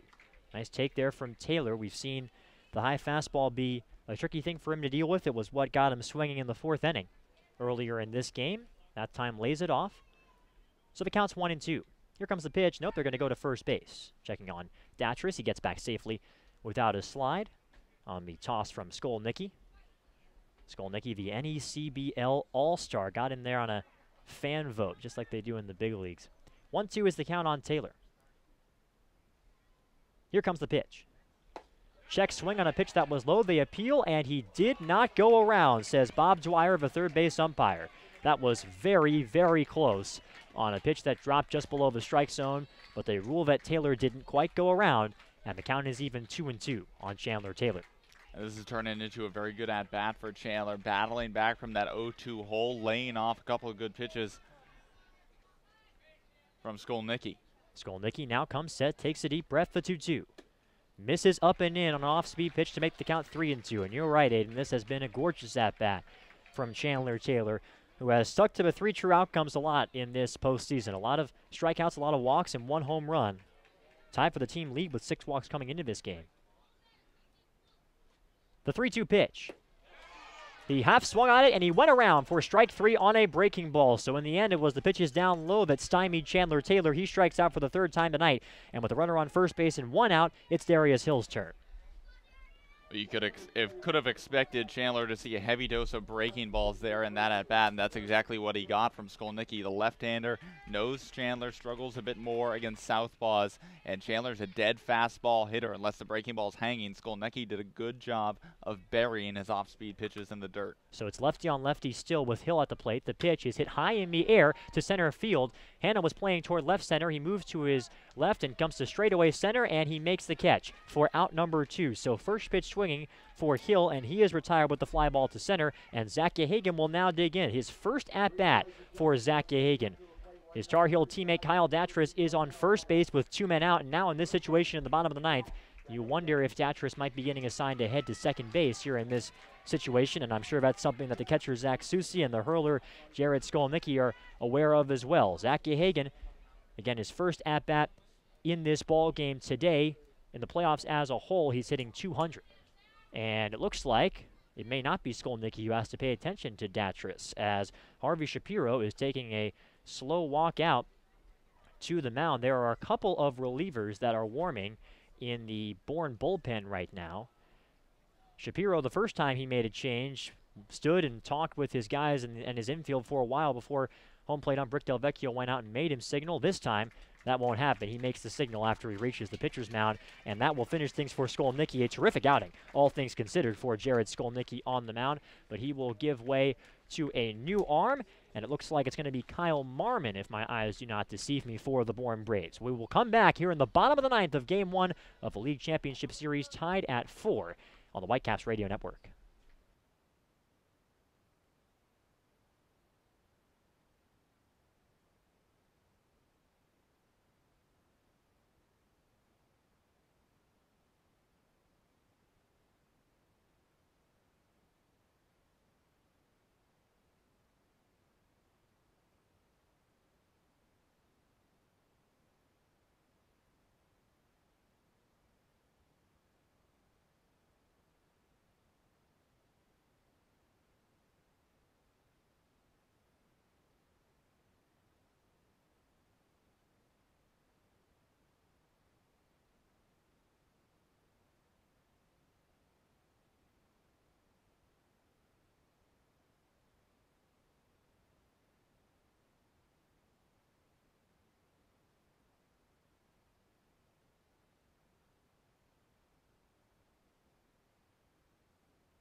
All right, we welcome you back to Stony Brook Field. If you just joined us, you picked the perfect time to tune in here on the Whitecaps Radio Network.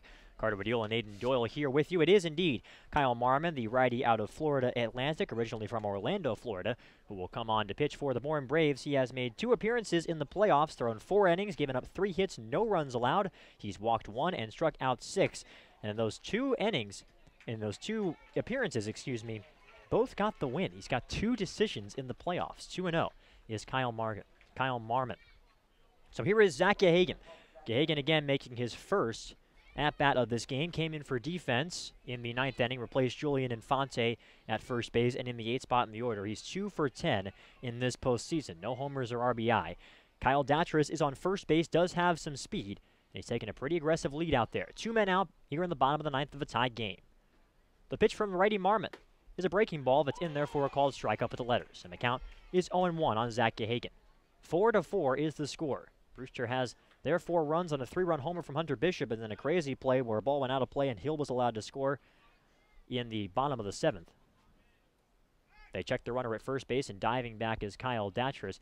Bourne got their runs on a sac fly in the 2nd inning from Palacios, a double from Triolo in the 5th, and then a 2-run double from Lyle Lynn in the top of the 9th with 2 men out, and the Braves down to their final strike.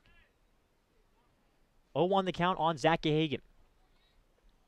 They check the runner at first again, and Datras dives back safely, kicking up the dust from this unwatered infield.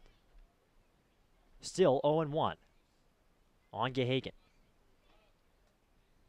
The crowd has gone silent here at Stony Brook Field. Here comes the 0-1 pitch. It's hit hard into center field. Coming in is Hanna. He'll have to play it on a hop for a base hit. Motoring around second base is Kyle Datras. He gets into third safely. Zach Gahagan keeps the line moving. He claps his hands. He's excited over at first base. And it's first and third for the Whitecaps and A.J. Graffinino at the plate. And the similarities between this game and the Game 3 in Yarmouth continue here. Zach Gahagan gets the key hits to keep the line moving. And A.J. Graffinino, who got the winning run in via a base hit in the 10th inning of Game 3 against the Red Sox, will now dig in for Brewster here. Well, great job there by Gahagan working that at-bat against a new pitcher. First time seeing him, and then gets a hanging breaking ball and just lines it into center field. That's a good at-bat, a good piece of hitting, and just a veteran presence at the plate from Zach Gahagan. And it looks like Harvey Shapiro is headed back out to the mound. Don't know if there's anybody warming in the pen for the Bourne Braves. There does appear to be somebody waiting, but we'll see if it is just a one-hitter appearance for Marmon with the lefty Graffinino coming in following the righty Gahagan. It's Datras on third base. Gahagan is on first base. And there are 2 men out here in the bottom of the 9th. We are tied at 4. And the crowd's starting to wake up a little bit, energized by that Gahagan single to center. Datras is the winning run at third, and there will be no pitching change. Harvey Shapiro was just coming out to give his team a pep talk, so everybody will disperse as the infield had huddled up. Gahagan stays on first base, Datras on third, and here comes A.J. Graffinino digging in from the left side. Graffinino so far today is 1-for-3. His last time up, he singled in the 7th inning. That was against Skolnicki. First and third, 2 men out, tied at 4, bottom 9. Marmon, the righty, holds the set. Here comes the pitch to the lefty Graffinino. Runner going for second base. The pitch is in there for a called strike. They weren't holding them on, so that's defensive indifference that allows Zach Gahagan to move to second and take the force play away. But it is a called strike, so the count is 0-1 on A.J. Graffinino. Second and third now, 2 men out. The Whitecaps trying to take Game 1 of this Eastern Division Championship Series, a best of 3. Or excuse me, here's the 0-1 pitch. Hit high in the air, foul territory, out of play. 0-2 is the count. This is for all the marbles here. Cape League Championship. 0-2 is the count on Graffinino. Forgive me for thinking this was like an earlier playoff series. Every game, it seems, has been a nail-biter for the Brewster Whitecaps in this postseason. They've rallied back from a 1-0 deficit in their previous 2 series. They're trying to avoid having to do that again. 0-2 the count on Graffinino. Second and third, 2 men out. Marmon holds the set, takes a deep breath, and deals 0-2. It's hit hard down the right field line, foul, out of play. Hit that one hard and deep, did Graffinino, but it was well foul. Whizzing over the heads of the fans seated beyond the Bourne Braves dugout on the first base side. Well, no matter how this ends, this has been another incredible ball game. We had such a tense game last night at Eldridge Park where Brewster was able to pull out a 2-1 win. Now it's in front of their home fans for Brewster. This place is still packed.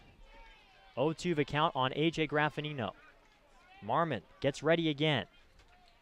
Second and third, 2 out, tie game, bottom 9. 0-2 pitch. Misses outside. That was up and outside, and the count is 1-2 as Marmon just couldn't quite locate the fastball. Perhaps trying to get Graffinino to chase a little bit, though it wasn't particularly close to the strike zone. So it's 1-2 now on the Washington Husky. Marmon gets the sign he likes and comes set. 1-2.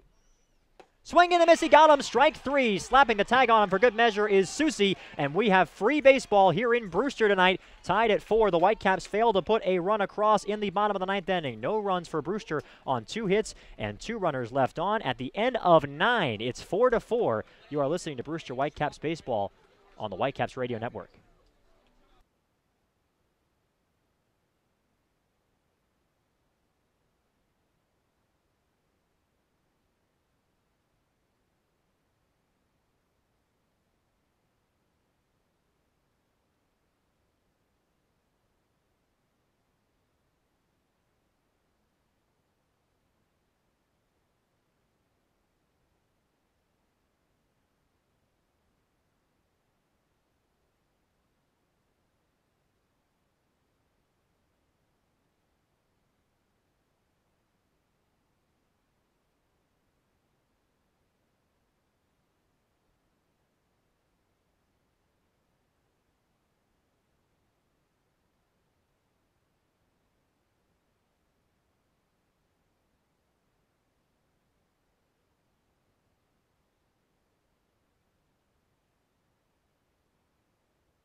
All right, we welcome you back to Stony Brook Field. We are starting the 10th inning, and we overheard the conversation that Rick Del Vecchio was having with the officials in the press box, talking about the home plate ump at this ball game. And now that we are going to extra innings, it is worth noting that we are at one of the 3 ballparks here on the Cape League that doesn't have any lights. So if it gets dark and we can't see, then they're just going to stop the game and finish it up tomorrow. That's how they did it one time earlier this year. Bourne Braves were actually involved in that. They were in Katuitt at Lowell Park.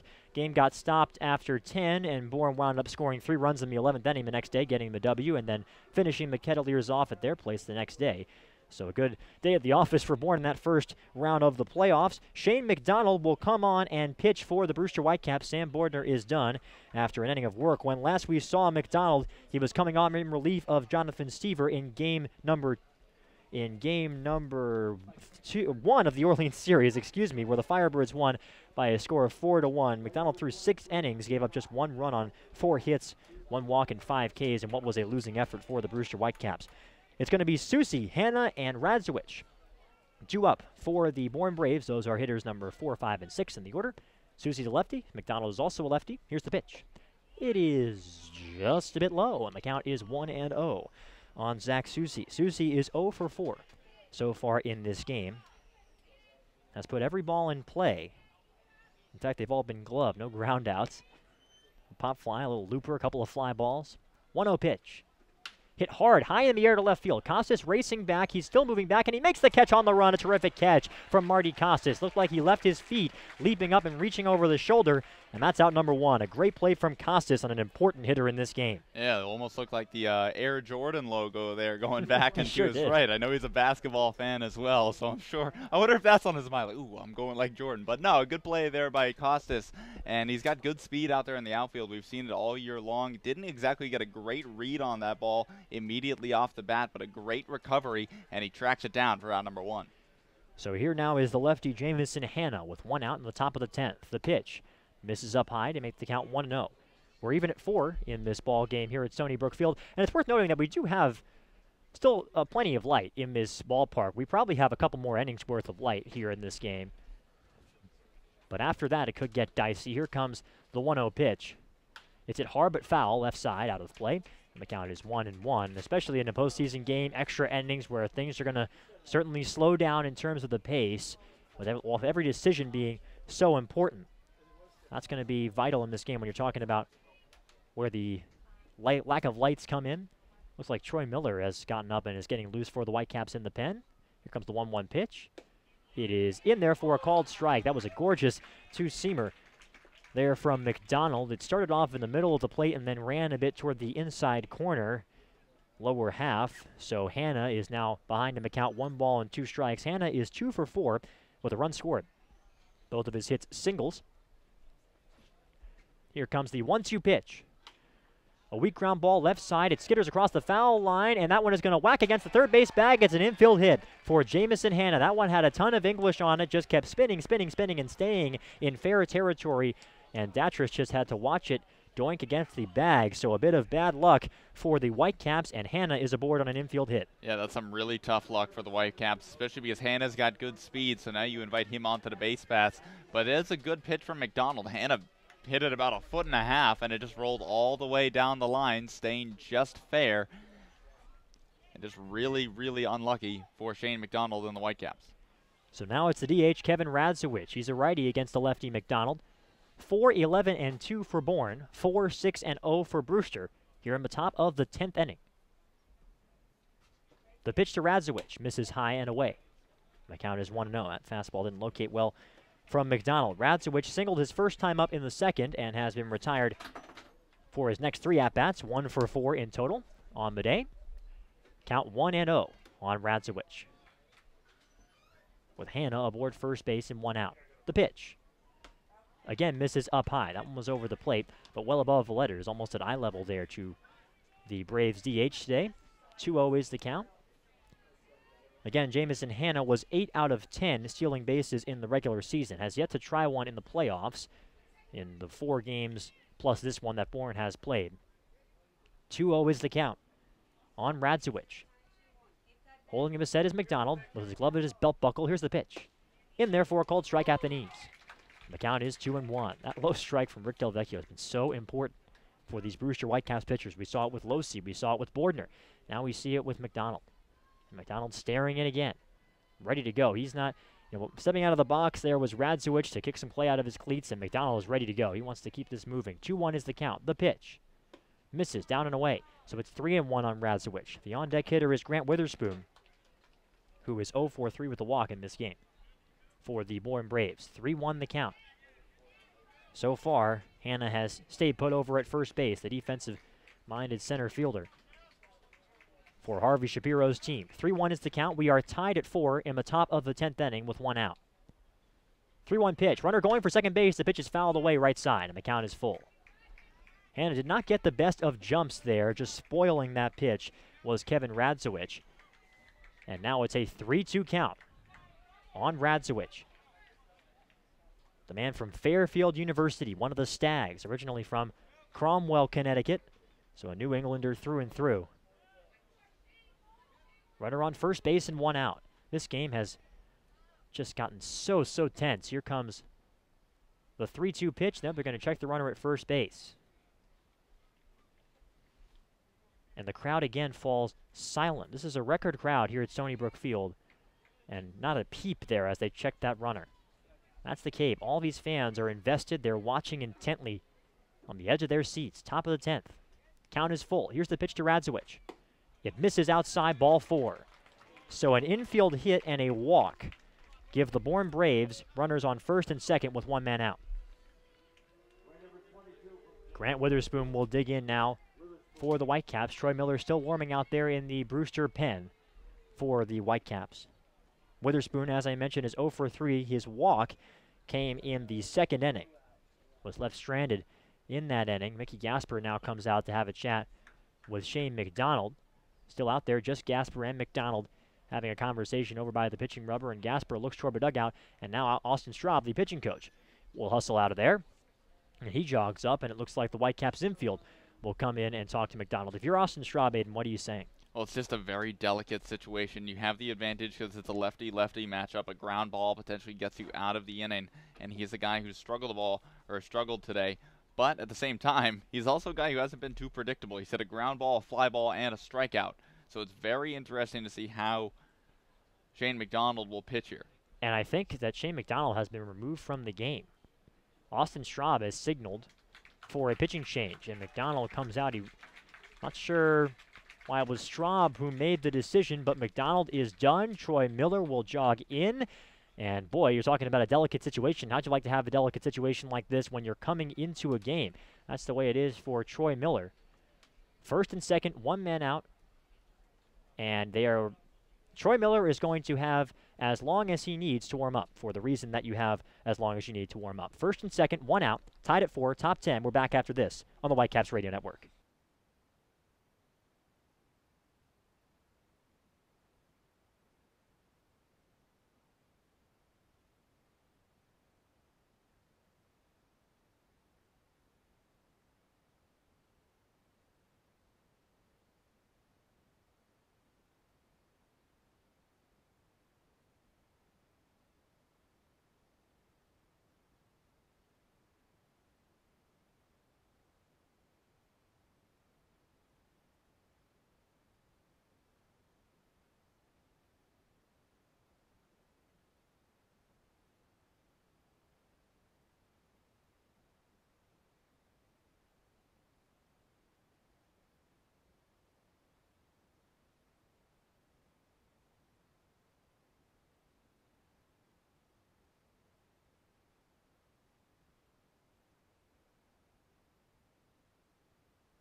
We welcome you back to Brewster. Troy Miller comes in. As we mentioned, he had as much time as he needed, and also they have not been charged with a trip to the mound for the typical reason that happens.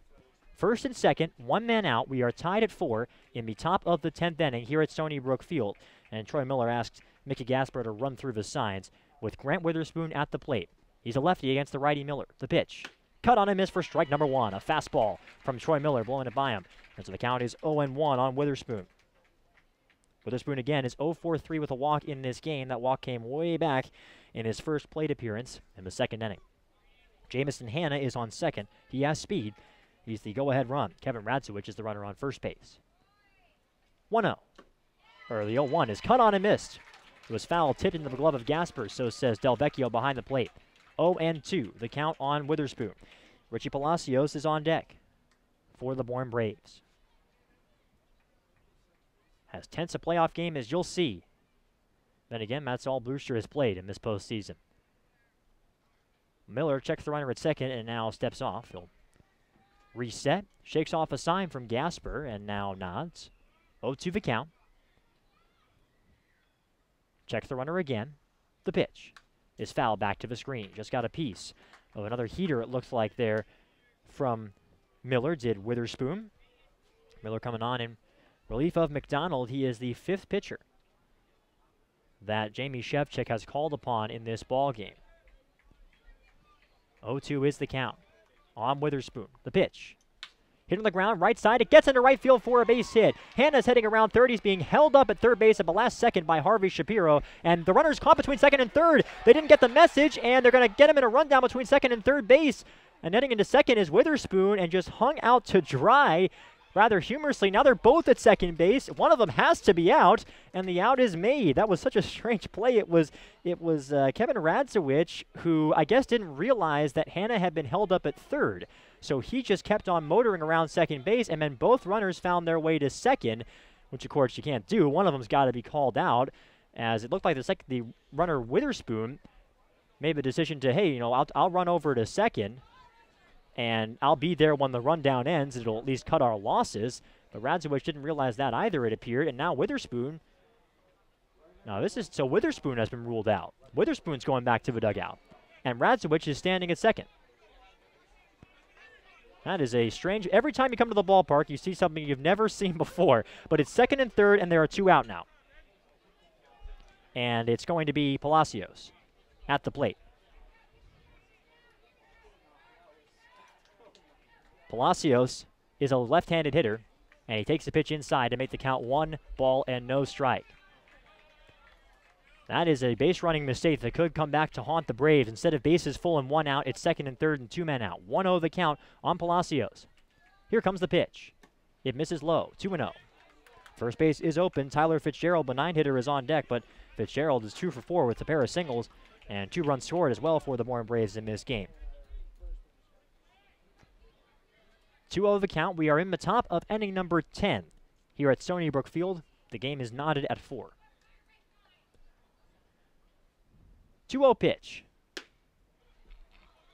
is just off the plate outside. It was up toward the letters as well. Delvecchio calls it ball 3, and 3-0 the count. And now Miller with first base open has got to be very careful here with the count 3-0. We'll see if they give Palacios the green light. The pitch is in there for a strike. Palacios was taken all the way, and the count is 3-1. That was just grooved right down Main Street from Troy Miller. Looks like the Brewster bullpen is silent. This is Miller's inning. 3-1 now the count on Richie Palacios. Here comes the pitch. Cut on and miss for strike 2. Just a bit too fast for him there from Miller. The count is full. There are 2 men out here in the top of the 10th, second and third. What a ball game this has turned into here at Stony Brook Field. Shaking off one sign is Shane McDonald. Now comes set with the count full. Here comes the payoff pitch. A high chopper to the right side. The second baseman Dunn is there. He fields it. He throws to first for out number 3, and the Whitecaps get out of the jam. No runs for the Bourne Braves in the top of the 10th. On 1 hit, they leave 2 runners on. We are through 10 1/2. Brewster will have the top of the order. Dunn, Gasper, and Costas due up in the bottom of the 10th. You're listening to the Cape League Championship Series on the Whitecaps Radio Network.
We welcome you back to Stony Brook Field. Rick Delvecchio, while we were away, the home plate umpire had a conference with a league official talking about exactly how they're going to go about judging the darkness because the sun is almost set here.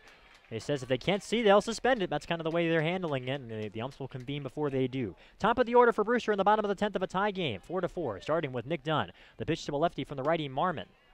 Misses low, below the knees, and the count is 1 ball and no strikes. There were a lot of pitches that were low below the knees. With Bourne at the plate in the top of the 10th, we'll see if Brewster can benefit from similar pitches. Here comes the 1-0. In there for a called strike at the knees. The count is even. 1 ball and 1 strike on Nick Dunn. So far today, the lone hit for Dunn is an infield single. He later scored on Hunter Bishop's 3-run homer in the 4th inning. The 1-1 pitch is an off-speed pitch that misses up in the judgment of Rick Delvecchio, and it makes the count 2-1. On Nick Dunn. Hunter Bishop's home run, by far the biggest hit of this ball game. At the time, it gave Brewster a 3-1 lead in the 4th. 2-1 pitch misses outside to make it 3-1. The teams traded runs in the 5th and 7th. Bourne got a run in the 5th on a ribby double from Triolo, and Brewster got a run in after a hit from Graffinino. And then a 2-run double by Lynn tied the game in the 9th. The 3-1 pitch misses outside, so Nick Dunn does his job. It's a leadoff walk for the Whitecaps And Mickey Gasper comes up to the plate with you-know-who, Marty Costas, on deck. Well, you got to love that if you're Coach Jamie Shevchik, and that's why he puts Dunn and Gasper at the top of this order, is because they have a tendency to work walks, work counts, and get on base. And now a guy who has been the team's best hitter all year long is Mickey Gasper. He's digging in from the left side. And I've always been a proponent of putting your putting your best hitter in the 2 spot for a situation precisely like this. Now Gasper gets up a little bit earlier, and he is the best all-around hitter on this Whitecaps team. He's hitting from the left side, the switch hitter, and he takes the pitch outside, and the count is 1-0. The catcher, Zach Susie, calls for time and jogs out to have a chat with Marmon. There doesn't look to be any action in the Braves bullpen right now for the moment. Harvey Shapiro is trusting Marmon to try and work through this 10th inning. You have to consider length here, although presumably this game couldn't go more than 11 or 12 today. You still have to think about possibly the rest of the series, how you're going to use the rest of your arm, so certainly lengthens the leash a bit. 1-0 is the count. Runner on first base, no one out. The pitch misses up high. 2 balls and no strikes on Gasper. We are in the bottom of inning number 10. This game is tied at 4 on Stony Brook Field, and now it looks like pitching coach Jordan Tabachman will be heading out to the mound for Bourne. I believe this is the first time Tabachman's headed out there, and it looks like their bullpen has gotten underway out there down the right field line for the Bourne Braves. Looks to me like that's Sean Leland, who was warming earlier in this game for the Braves and sat down, and now he's hopped right back up.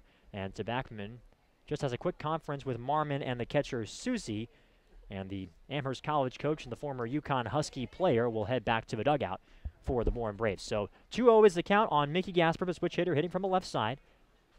This game is still knotted at 4 in the bottom of the 10th inning. And with the sun almost set and some cloud cover coming over the area, it's getting rather dark here at Stony Brook Field. The 2-0 pitch is in there for a called strike. A terrific frame from Zach Susie. I think Susie's gotten a few different strikes over the course of this game by using his glove work properly. It's been an invaluable aspect, I think, for these Bourne Braves. Nick Dunn is on first base for the Whitecaps with no one out. 2-1 the count on Mickey Gasper. The 2-1. Low, 3-1. Susie couldn't frame that one. And the count is full. 3-1 on Gasper. That wasn't in the dirt by any means, but just a shade lower than the previous offering from Marmon. So Gasper is ahead in the count, 3-1. And again, Costas is on deck for Brewster. Marmon holds the set with the glove at his belt buckle. Here comes the 3-1. It's low in the dirt for ball 4. Gasper works a walk, and in typical Brewster Whitecaps fashion, the rally in the bottom of the 10th begins with a pair of walks, and here comes Marty. Well, there is no one Jamie Shevchik wants up in this situation right now more than Marty Costas. This crowd right now is getting into it. The Marty chants are ringing through. He has a knack for coming up in big spots and delivering big hits. Can he do it one more time? And out strolls Harvey Shapiro, not looking bothered by the situation, just walking his way out toward the pitcher's mound, and he is going to call to the bullpen as jogging in is the new arm for the Bourne Braves. I believe that is Leland who is coming in, but we'll give a little bit more information on the outside of this break. It is Leland that's coming in for Bourne. Marty Costas is coming up in the bottom of the 10th inning in Game 1 of the League Championship Series. You could go away, but I don't know why. You're listening to the Brewster Whitecaps Radio Network. We're tied at 4.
We're back at Stony Brook Field. It is Sean Leland that has been brought on by Harvey Shapiro in the bottom of the 10th.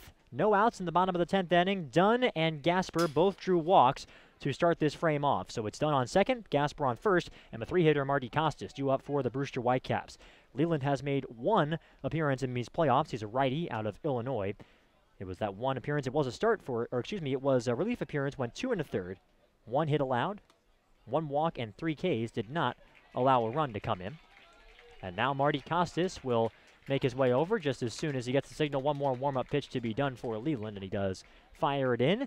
So Costas will get in. Rick Del Vecchio will give the signal in a moment, and the fans will get as loud as they have all night. Marty Costas had the game-winning home run last night to give the Whitecaps the win against the Orleans Firebirds. He had the game-tying home run in Game 3 against YD at Red Wilson Field. And remember, the last time the Born Braves were at Stony Brook Field, he had a walk-off homer in the first game of that doubleheader to win the game then. First and second, no one out, tied at 4, bottom of the 10th. Righty-to-righty matchup. Leland holds the set. Here's the pitch. Nope, he's going to go to second. Or he's just going to step off. He's going to look at second, not going to throw. So a bit of a false start here. Costas will dig back into the right side. Leland comes set once more. Here's the pitch. It's in there for a called strike. It's a breaking ball on the outer edge. Costas did not look happy with the call, but immediately reset after about a half a second of cringe looking on his face. Took a deep breath, decided to adjust. Nothing he can do about the call. 0-1 is the count. And Costas digs back in. So Leland ahead in the count, 0-1, holds the set again. Here's the 0-1 pitch. It's into the ground to right side. Moving over to second baseman. He fields, throws to second for 1. They will not go to first base. Costas is able to get in there safely without a throw. So it's a fielder's choice. Williams to Fitzgerald, 4-3. And now the Whitecaps could win it with a sacrifice fly, and a guy who's pretty good at hitting fly balls, Hunter Bishop, digs in. That's true. He's got 2 of them today. Well, actually more pop-ups. Well, he's got 3 because one of them went over the fence. I didn't even look. I looked for Fs in my scorebook, and one of them went over the fence. So he's a guy who you'd love to have up in this situation. Again, like you talked about, Carter, a fly ball can do it, and a great job there by Marty going to the right side. If he's not going to crush the ball over the fence on the pull side, go towards the right side. So that way, even if he hits some on the ground like he did, Dunn's able to move to third. Bishop is 0 for 3 with a 3-run homer, but I don't know if he's going to get a chance to hit as Susie is signaling for an intentional walk behind the plate. So this would walk Bishop, who has a home run, and set up the double play, and groans ring through the crowd here at Stony Brook Field. I've talked about how alert these fans are, and they don't like watching this here, as Bishop will get in. And for Kyle Datris, a guy who, by the way, had a home run yesterday and has 2 homers in these playoffs, including the go-ahead home run against YD, certainly has to feel a little bit slighted by this, as he will now come up with the bases loaded and 1 man out. 2 intentional balls have been dealt to Bishop. The third just came across, so it's 3-0. This is... If you're Leland in this situation, though, how nervous are you? Because all you got to do is just lob it in outside the plate. You get it too close to Bishop, though, he can hit it in the air. It's true.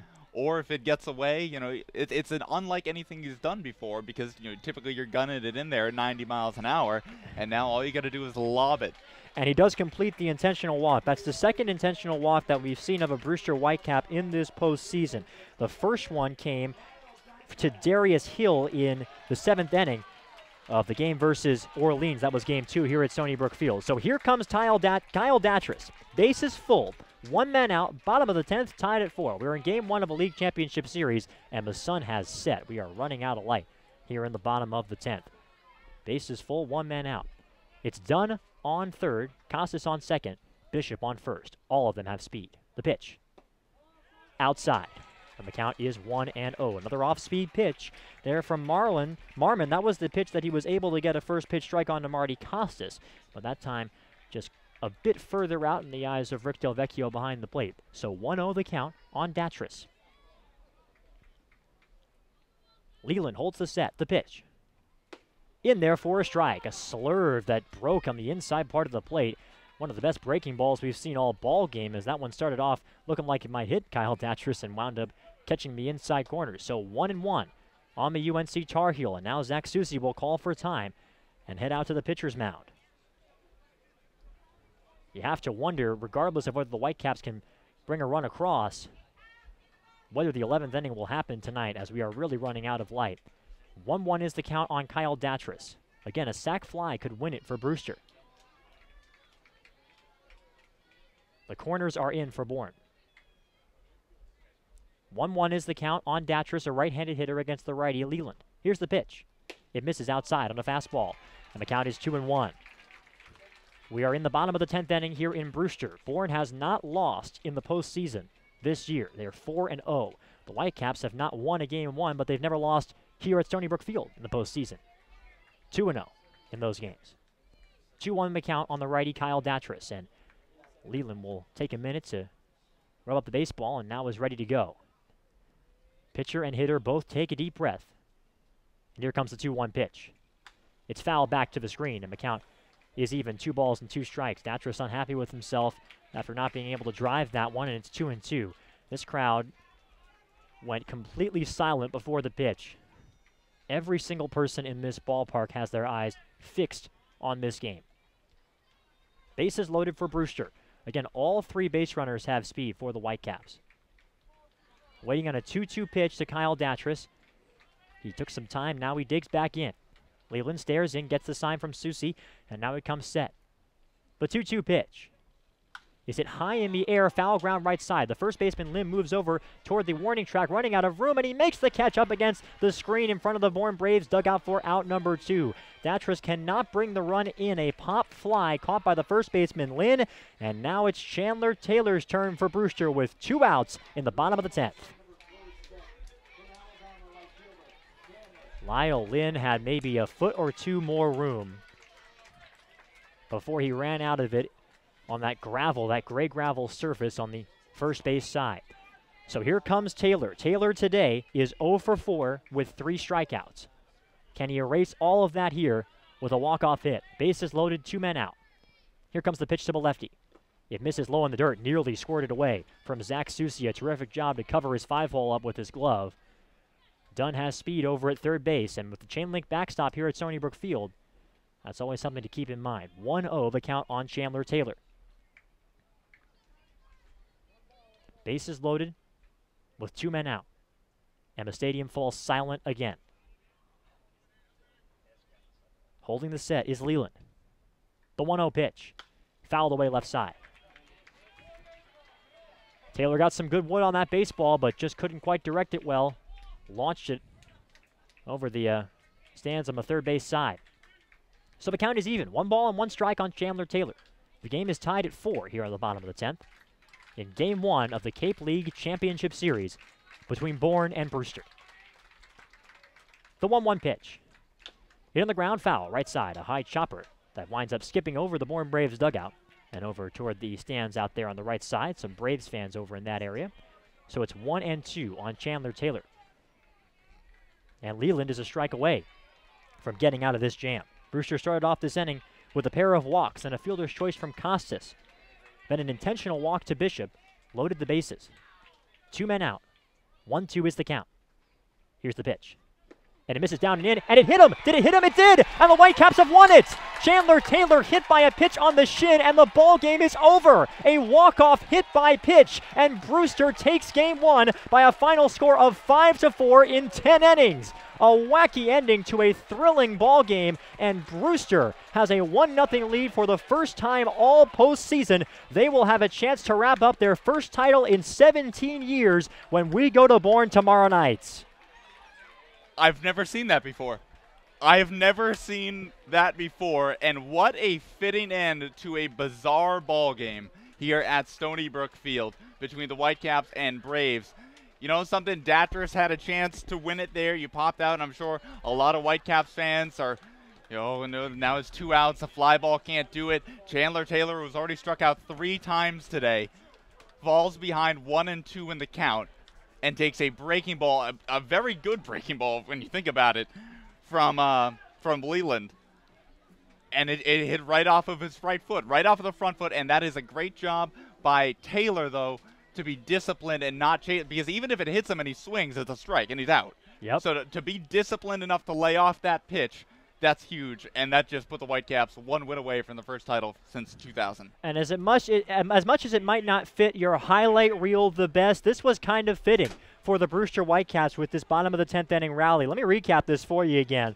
Walk, fielder's choice, intentional walk, pop fly, hit by pitch, 1-0 series lead. For Brewster, that's been their MO. I mean, they get runners on in any way that they can, whether it's a walk, a hit by pitch, or a hit or something else, and they're able to bring the run across on a walk-off hit by pitch. And for the Bourne Braves and Sean Leland, this is a tough loss to take. They're going to have to defend their home field tomorrow with their backs against the wall, something that Brewster has plenty of experience with, but Brewster will have a chance tomorrow at 6 o'clock to win their first title since 2000. We'll have some interviews with Coach Jamie Shevchik and the players of the game from Morris Sheridan right after this on the postgame show. You don't want to go anywhere. We got a lot of great stuff coming up on that postgame show and a lot of analysis and looking ahead to what is going to be a blockbuster of a game tomorrow. The Whitecaps win this game 5-4 in 10. Postgame shows after this on the Whitecaps Radio Network. Don't go anywhere. The Whitecaps postgame show is coming up right after this. That was huge for us. It's huge for the momentum going into tomorrow. Only on the Brewster Whitecaps Radio Network.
We're back at Stony Brook Field. Carter Waddell and Aiden Doyle here with you. This was a game from another planet. The Brewster Whitecaps have won it by a score of 5-4 in 10. Aiden, this had so many notable plays, so many things you can talk about here. What's one thing that might get lost in the shuffle that you think is going to stand out in this game? I think it's the heads-up base running. Well, see, I don't even want to say heads-up base running because it goes out of play anyways, but Darius Hill scoring what we thought at the time was an insurance run in the bottom of the 7th inning. That's huge for the Whitecaps because then that 2-run double in the 9th by Lyle Lynn, if he doesn't score in the 7th, that puts the Braves ahead. Also, one more thing that I'm thinking about it, it's that base running play by the Bourne Braves in the bottom, or excuse me, the top of the 9th inning. I'm right about that, am I? Oh, no, excuse me, the 10th inning. I'm sorry. I made a mistake. Yeah, top half of the 10th. Yeah, Grant Witherspoon Yep. hits the ground ball and gets – there's a miscommunication on the base paths. Radzewicz rounds second, even though Hannah is held at third base. I know – and you know what that comes back to is Taylor throws out the runner at home earlier in the game. They don't want to test him again in a situation like that. That's baseball. So, everything is interconnected. So they hold Hannah at third base. Radzewicz, because on most plays, he scores on that play. That seems like a run-scoring signal. Yep. Single. Radzewicz, assuming they're going to send him, starts heading for third, doesn't recognize that Shapiro held Hannah, and gets caught in that rundown with Witherspoon already standing on second base. Just an absolutely bizarre game and a very bizarre ending. It could not be more fitting, but the Whitecaps will take it either way. Troy Miller gets the win for Brewster. He threw 2/3 of an inning to finish off that zany top of the 10th after Shane McDonald left the game, and then Miller had as long as he needed to warm up after that, and he gets the W. But the biggest hit of this game, it feels like so long ago, but the biggest hit of the game for the Brewster Whitecaps, the 3-run home run from Hunter Bishop in the 4th inning, and the Arizona State Sun Devil is with Mora. I'm here with Hunter Bishop. Guys, you had a 3-run homer. What did you see at that pitch that you liked? Well, I missed a few fastballs early in the first at bat, and then he threw me a fastball right on the plate in the second one. So I just thought I'd swing for. I mean, my plan was to sit a fastball outside half, and he just threw it right over the plate, so took it the opposite way. You've gotten hot recently in the playoffs. In Game 1 against Orleans, you had a great game then too. What do you credit this kind of hot streak to? I mean, I think it's just getting comfortable. You know, I've said that a lot, but it's finally just kind of growing into myself, and finally getting an approach, a consistent approach. You know, I was changing a lot at the start of the season, so now it's just getting a consistent approach and finally figuring it out. 2 walks got this rally going. That's kind of been the thing for your team all year, and then you intentionally walked, and then Chandler Taylor got hit by a pitch. Kind of a crazy ending, but that's how Brewster does it. What does that say about your team and how they're just showing plate discipline every time they're up there? Yeah, I mean, we're a really good hitting team, but as you see, you know, it was a really tough game, and we found a way to do it. So I just say it's a tribute to, you know, we're grinders. You know, we just grind out at bats, and Chandler did a great job with 2 strikes. So tomorrow you have to go to Doran Park, chance to finish this out. How do you guys stay grounded and go away and try to finish this out and bring home a championship to Brewster? Yeah, I mean, ideally we'd like to do it tomorrow rather than Sunday, but you know, we're just going to go out there, same game plan we had today, and take it to them hopefully. All right, thanks so much. Back to you guys. Thank you, Moore. I'm not sure Coach Shevchik shares that thing about Hunter Bishop. I'm sure Coach Shevchik would like to win this ball game tomorrow and get the Whitecaps the championship without bringing it back to a Game 3. And, of course, the reason why Bishop is saying that is because if there is a Game 3, it will be here in front of their home fans at Stony Brook Field. But the Whitecaps get the win 5-4. What can you say to what we saw from Hunter Bishop? And you talk about plays being interconnected in the game. If Bishop doesn't go yard in the 4th inning, then do they make the decision to intentionally walk him, which allows Taylor to come up in that situation? I mean, this is such a wacky ball game. I don't think so, because I know the legend of Hunter Bishop is especially strong on the West Coast. I mean, that's a kid who, you know, could have gone to Washington to play football, chose Arizona State to play baseball. His brother is in Double-A for the Mariners. He's extremely athletic, extremely gifted. So people know who he is. But he's been struggling a bit up on the Cape this summer, and I don't think if he doesn't go yard there in the 4th inning, I don't think they feel quite as threatened by him in the 10th. And that sets the stage for the intentional walk. Maybe they do just to keep the double play still in order. But it's a decision that didn't work out for Harvey Shapiro in the end because that loads the bases. And if Chandler Taylor gets hit by a pitch and first base is still open. And we'll see. This has just been such a wacky game, and it's going to be good to get a different perspective on it. The coach's perspective from the winning coach, Jamie Shevchik. He's with more. Thanks, guys. I'm here with Jamie Shevchik, and I just got to ask you, is that the craziest ending to a game you've ever seen? And if not, what is? I don't know if I've seen that, you know, especially in this magnitude, if I've seen a game end like that. If I did, it was probably, you know, the 10th game of the year, mid-season, where really I forgot about it. So to have a game end like this in a championship series, I'm kind of stuck for words here. You know, as soon as they walked the bases loaded, you know, Coach Weber and I were both just throwing scenarios out there, and pass ball was thrown in there, base hit by pitch, it was all there. So to see the game end with a hit by pitch, I'll take it. I'll take it any way I can get it. You guys worked 3 walks, one of them intentional, to kind of start that rally. That's been Brewster's game all year. What does it say about this team that they're just showing plate discipline against some of the best pitchers in the league? They're resilient. I mean, that's the biggest word to describe it. You know, for Sam, I feel bad for him. He went out there and I wanted so bad for that kid to close the game. And I have the 100% confidence in him. If we can bounce him back to Sunday, if we get to Sunday and that same opportunity presents itself, I'm going to go right back to Sam, because that kid has had a ton of success in his career. He did it all year at Louisville. And I wanted him to finish, but you know, give the bullpen credit coming in, getting us out of a handful of jams, and then our offense just work the guys, work the bases loaded, and destiny is over. 5 different pitchers today. Schneider came in though and did a great job. What do you see from the FAU product and how he's been able to come in these big situations and step up? He's got. I don't want to use the way I almost used a bad word right there. He's got some stuff, but and we got him out of there early enough today too. So there is something that's working in our favor a little bit. Is we're going to be able to bounce him back in. So he's another kid that if we get a chance to use him again, he'll be fresh enough to get back in there and throw. But kid's impressive. The Hunter Bishop 3-run homer really was the game-deciding hit. I mean, it was just one of the biggest ones of the game. Hunter Bishop's really stepped up lately. What has he meant to this team in the playoffs specifically? No, Hunter is, we're just waiting for that kid to click all year long. I mean, he's got some unbelievable tools and probably more ability than anybody that I've seen. And when he gets to be good, he's going to be really good. So to see him thriving here in the playoffs is important. There's no game that's too big for us. And, so pressure's on them right now. They've got to come back and beat us twice. And I know we were on that side and we stayed relaxed, and we're going to go and we're going to keep the same mentality for the next two games, tomorrow and the next day. Tomorrow, Doran Park. Chance to win it all. What's the game plan? To win it tomorrow. Again, all hands on deck. We win tomorrow, it's over. There's no reason to try to, get into Sunday. But if we do, if somebody's going to beat us, they're going to come back here and they're going to beat us on our home field. All right, thanks so much. Back to you guys. All right, thank you so much, Maura and Coach Shevchik. Is, as I mentioned when Hunter Bishop's interview came in, kind of disagreeing. He says all hands on deck. He's going all in to win the ball game tomorrow. What do you think of that? I think he's 100% right there. I mean, you have a chance to do something that this organization hasn't done since 2000 in 17 years.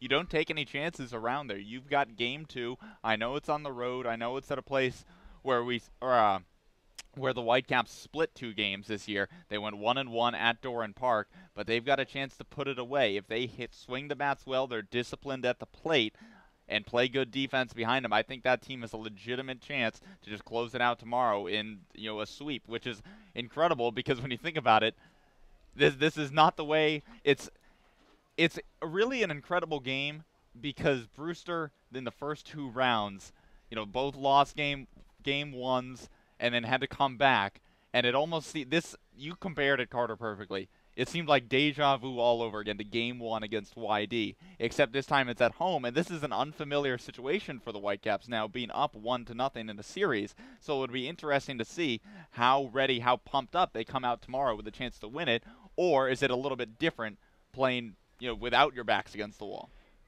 Brewster wins this game with 5 runs, 7 hits, no errors. They leave 8 runners on. Bourne with 4 runs, 12 hits, 2 errors. They leave 9 runners on base. The winning pitcher again is Troy Miller, and Marmon takes the loss. Kyle Marmon out of Florida Atlantic, speaking of FAU pitchers, is the losing pitcher for Bourne. The first loss for Bourne in this postseason. Again, tomorrow night at Doran Park, 6 o'clock p.m. The Braves will be taking on the Brewster Whitecaps. We'll get on the air at about 1:45.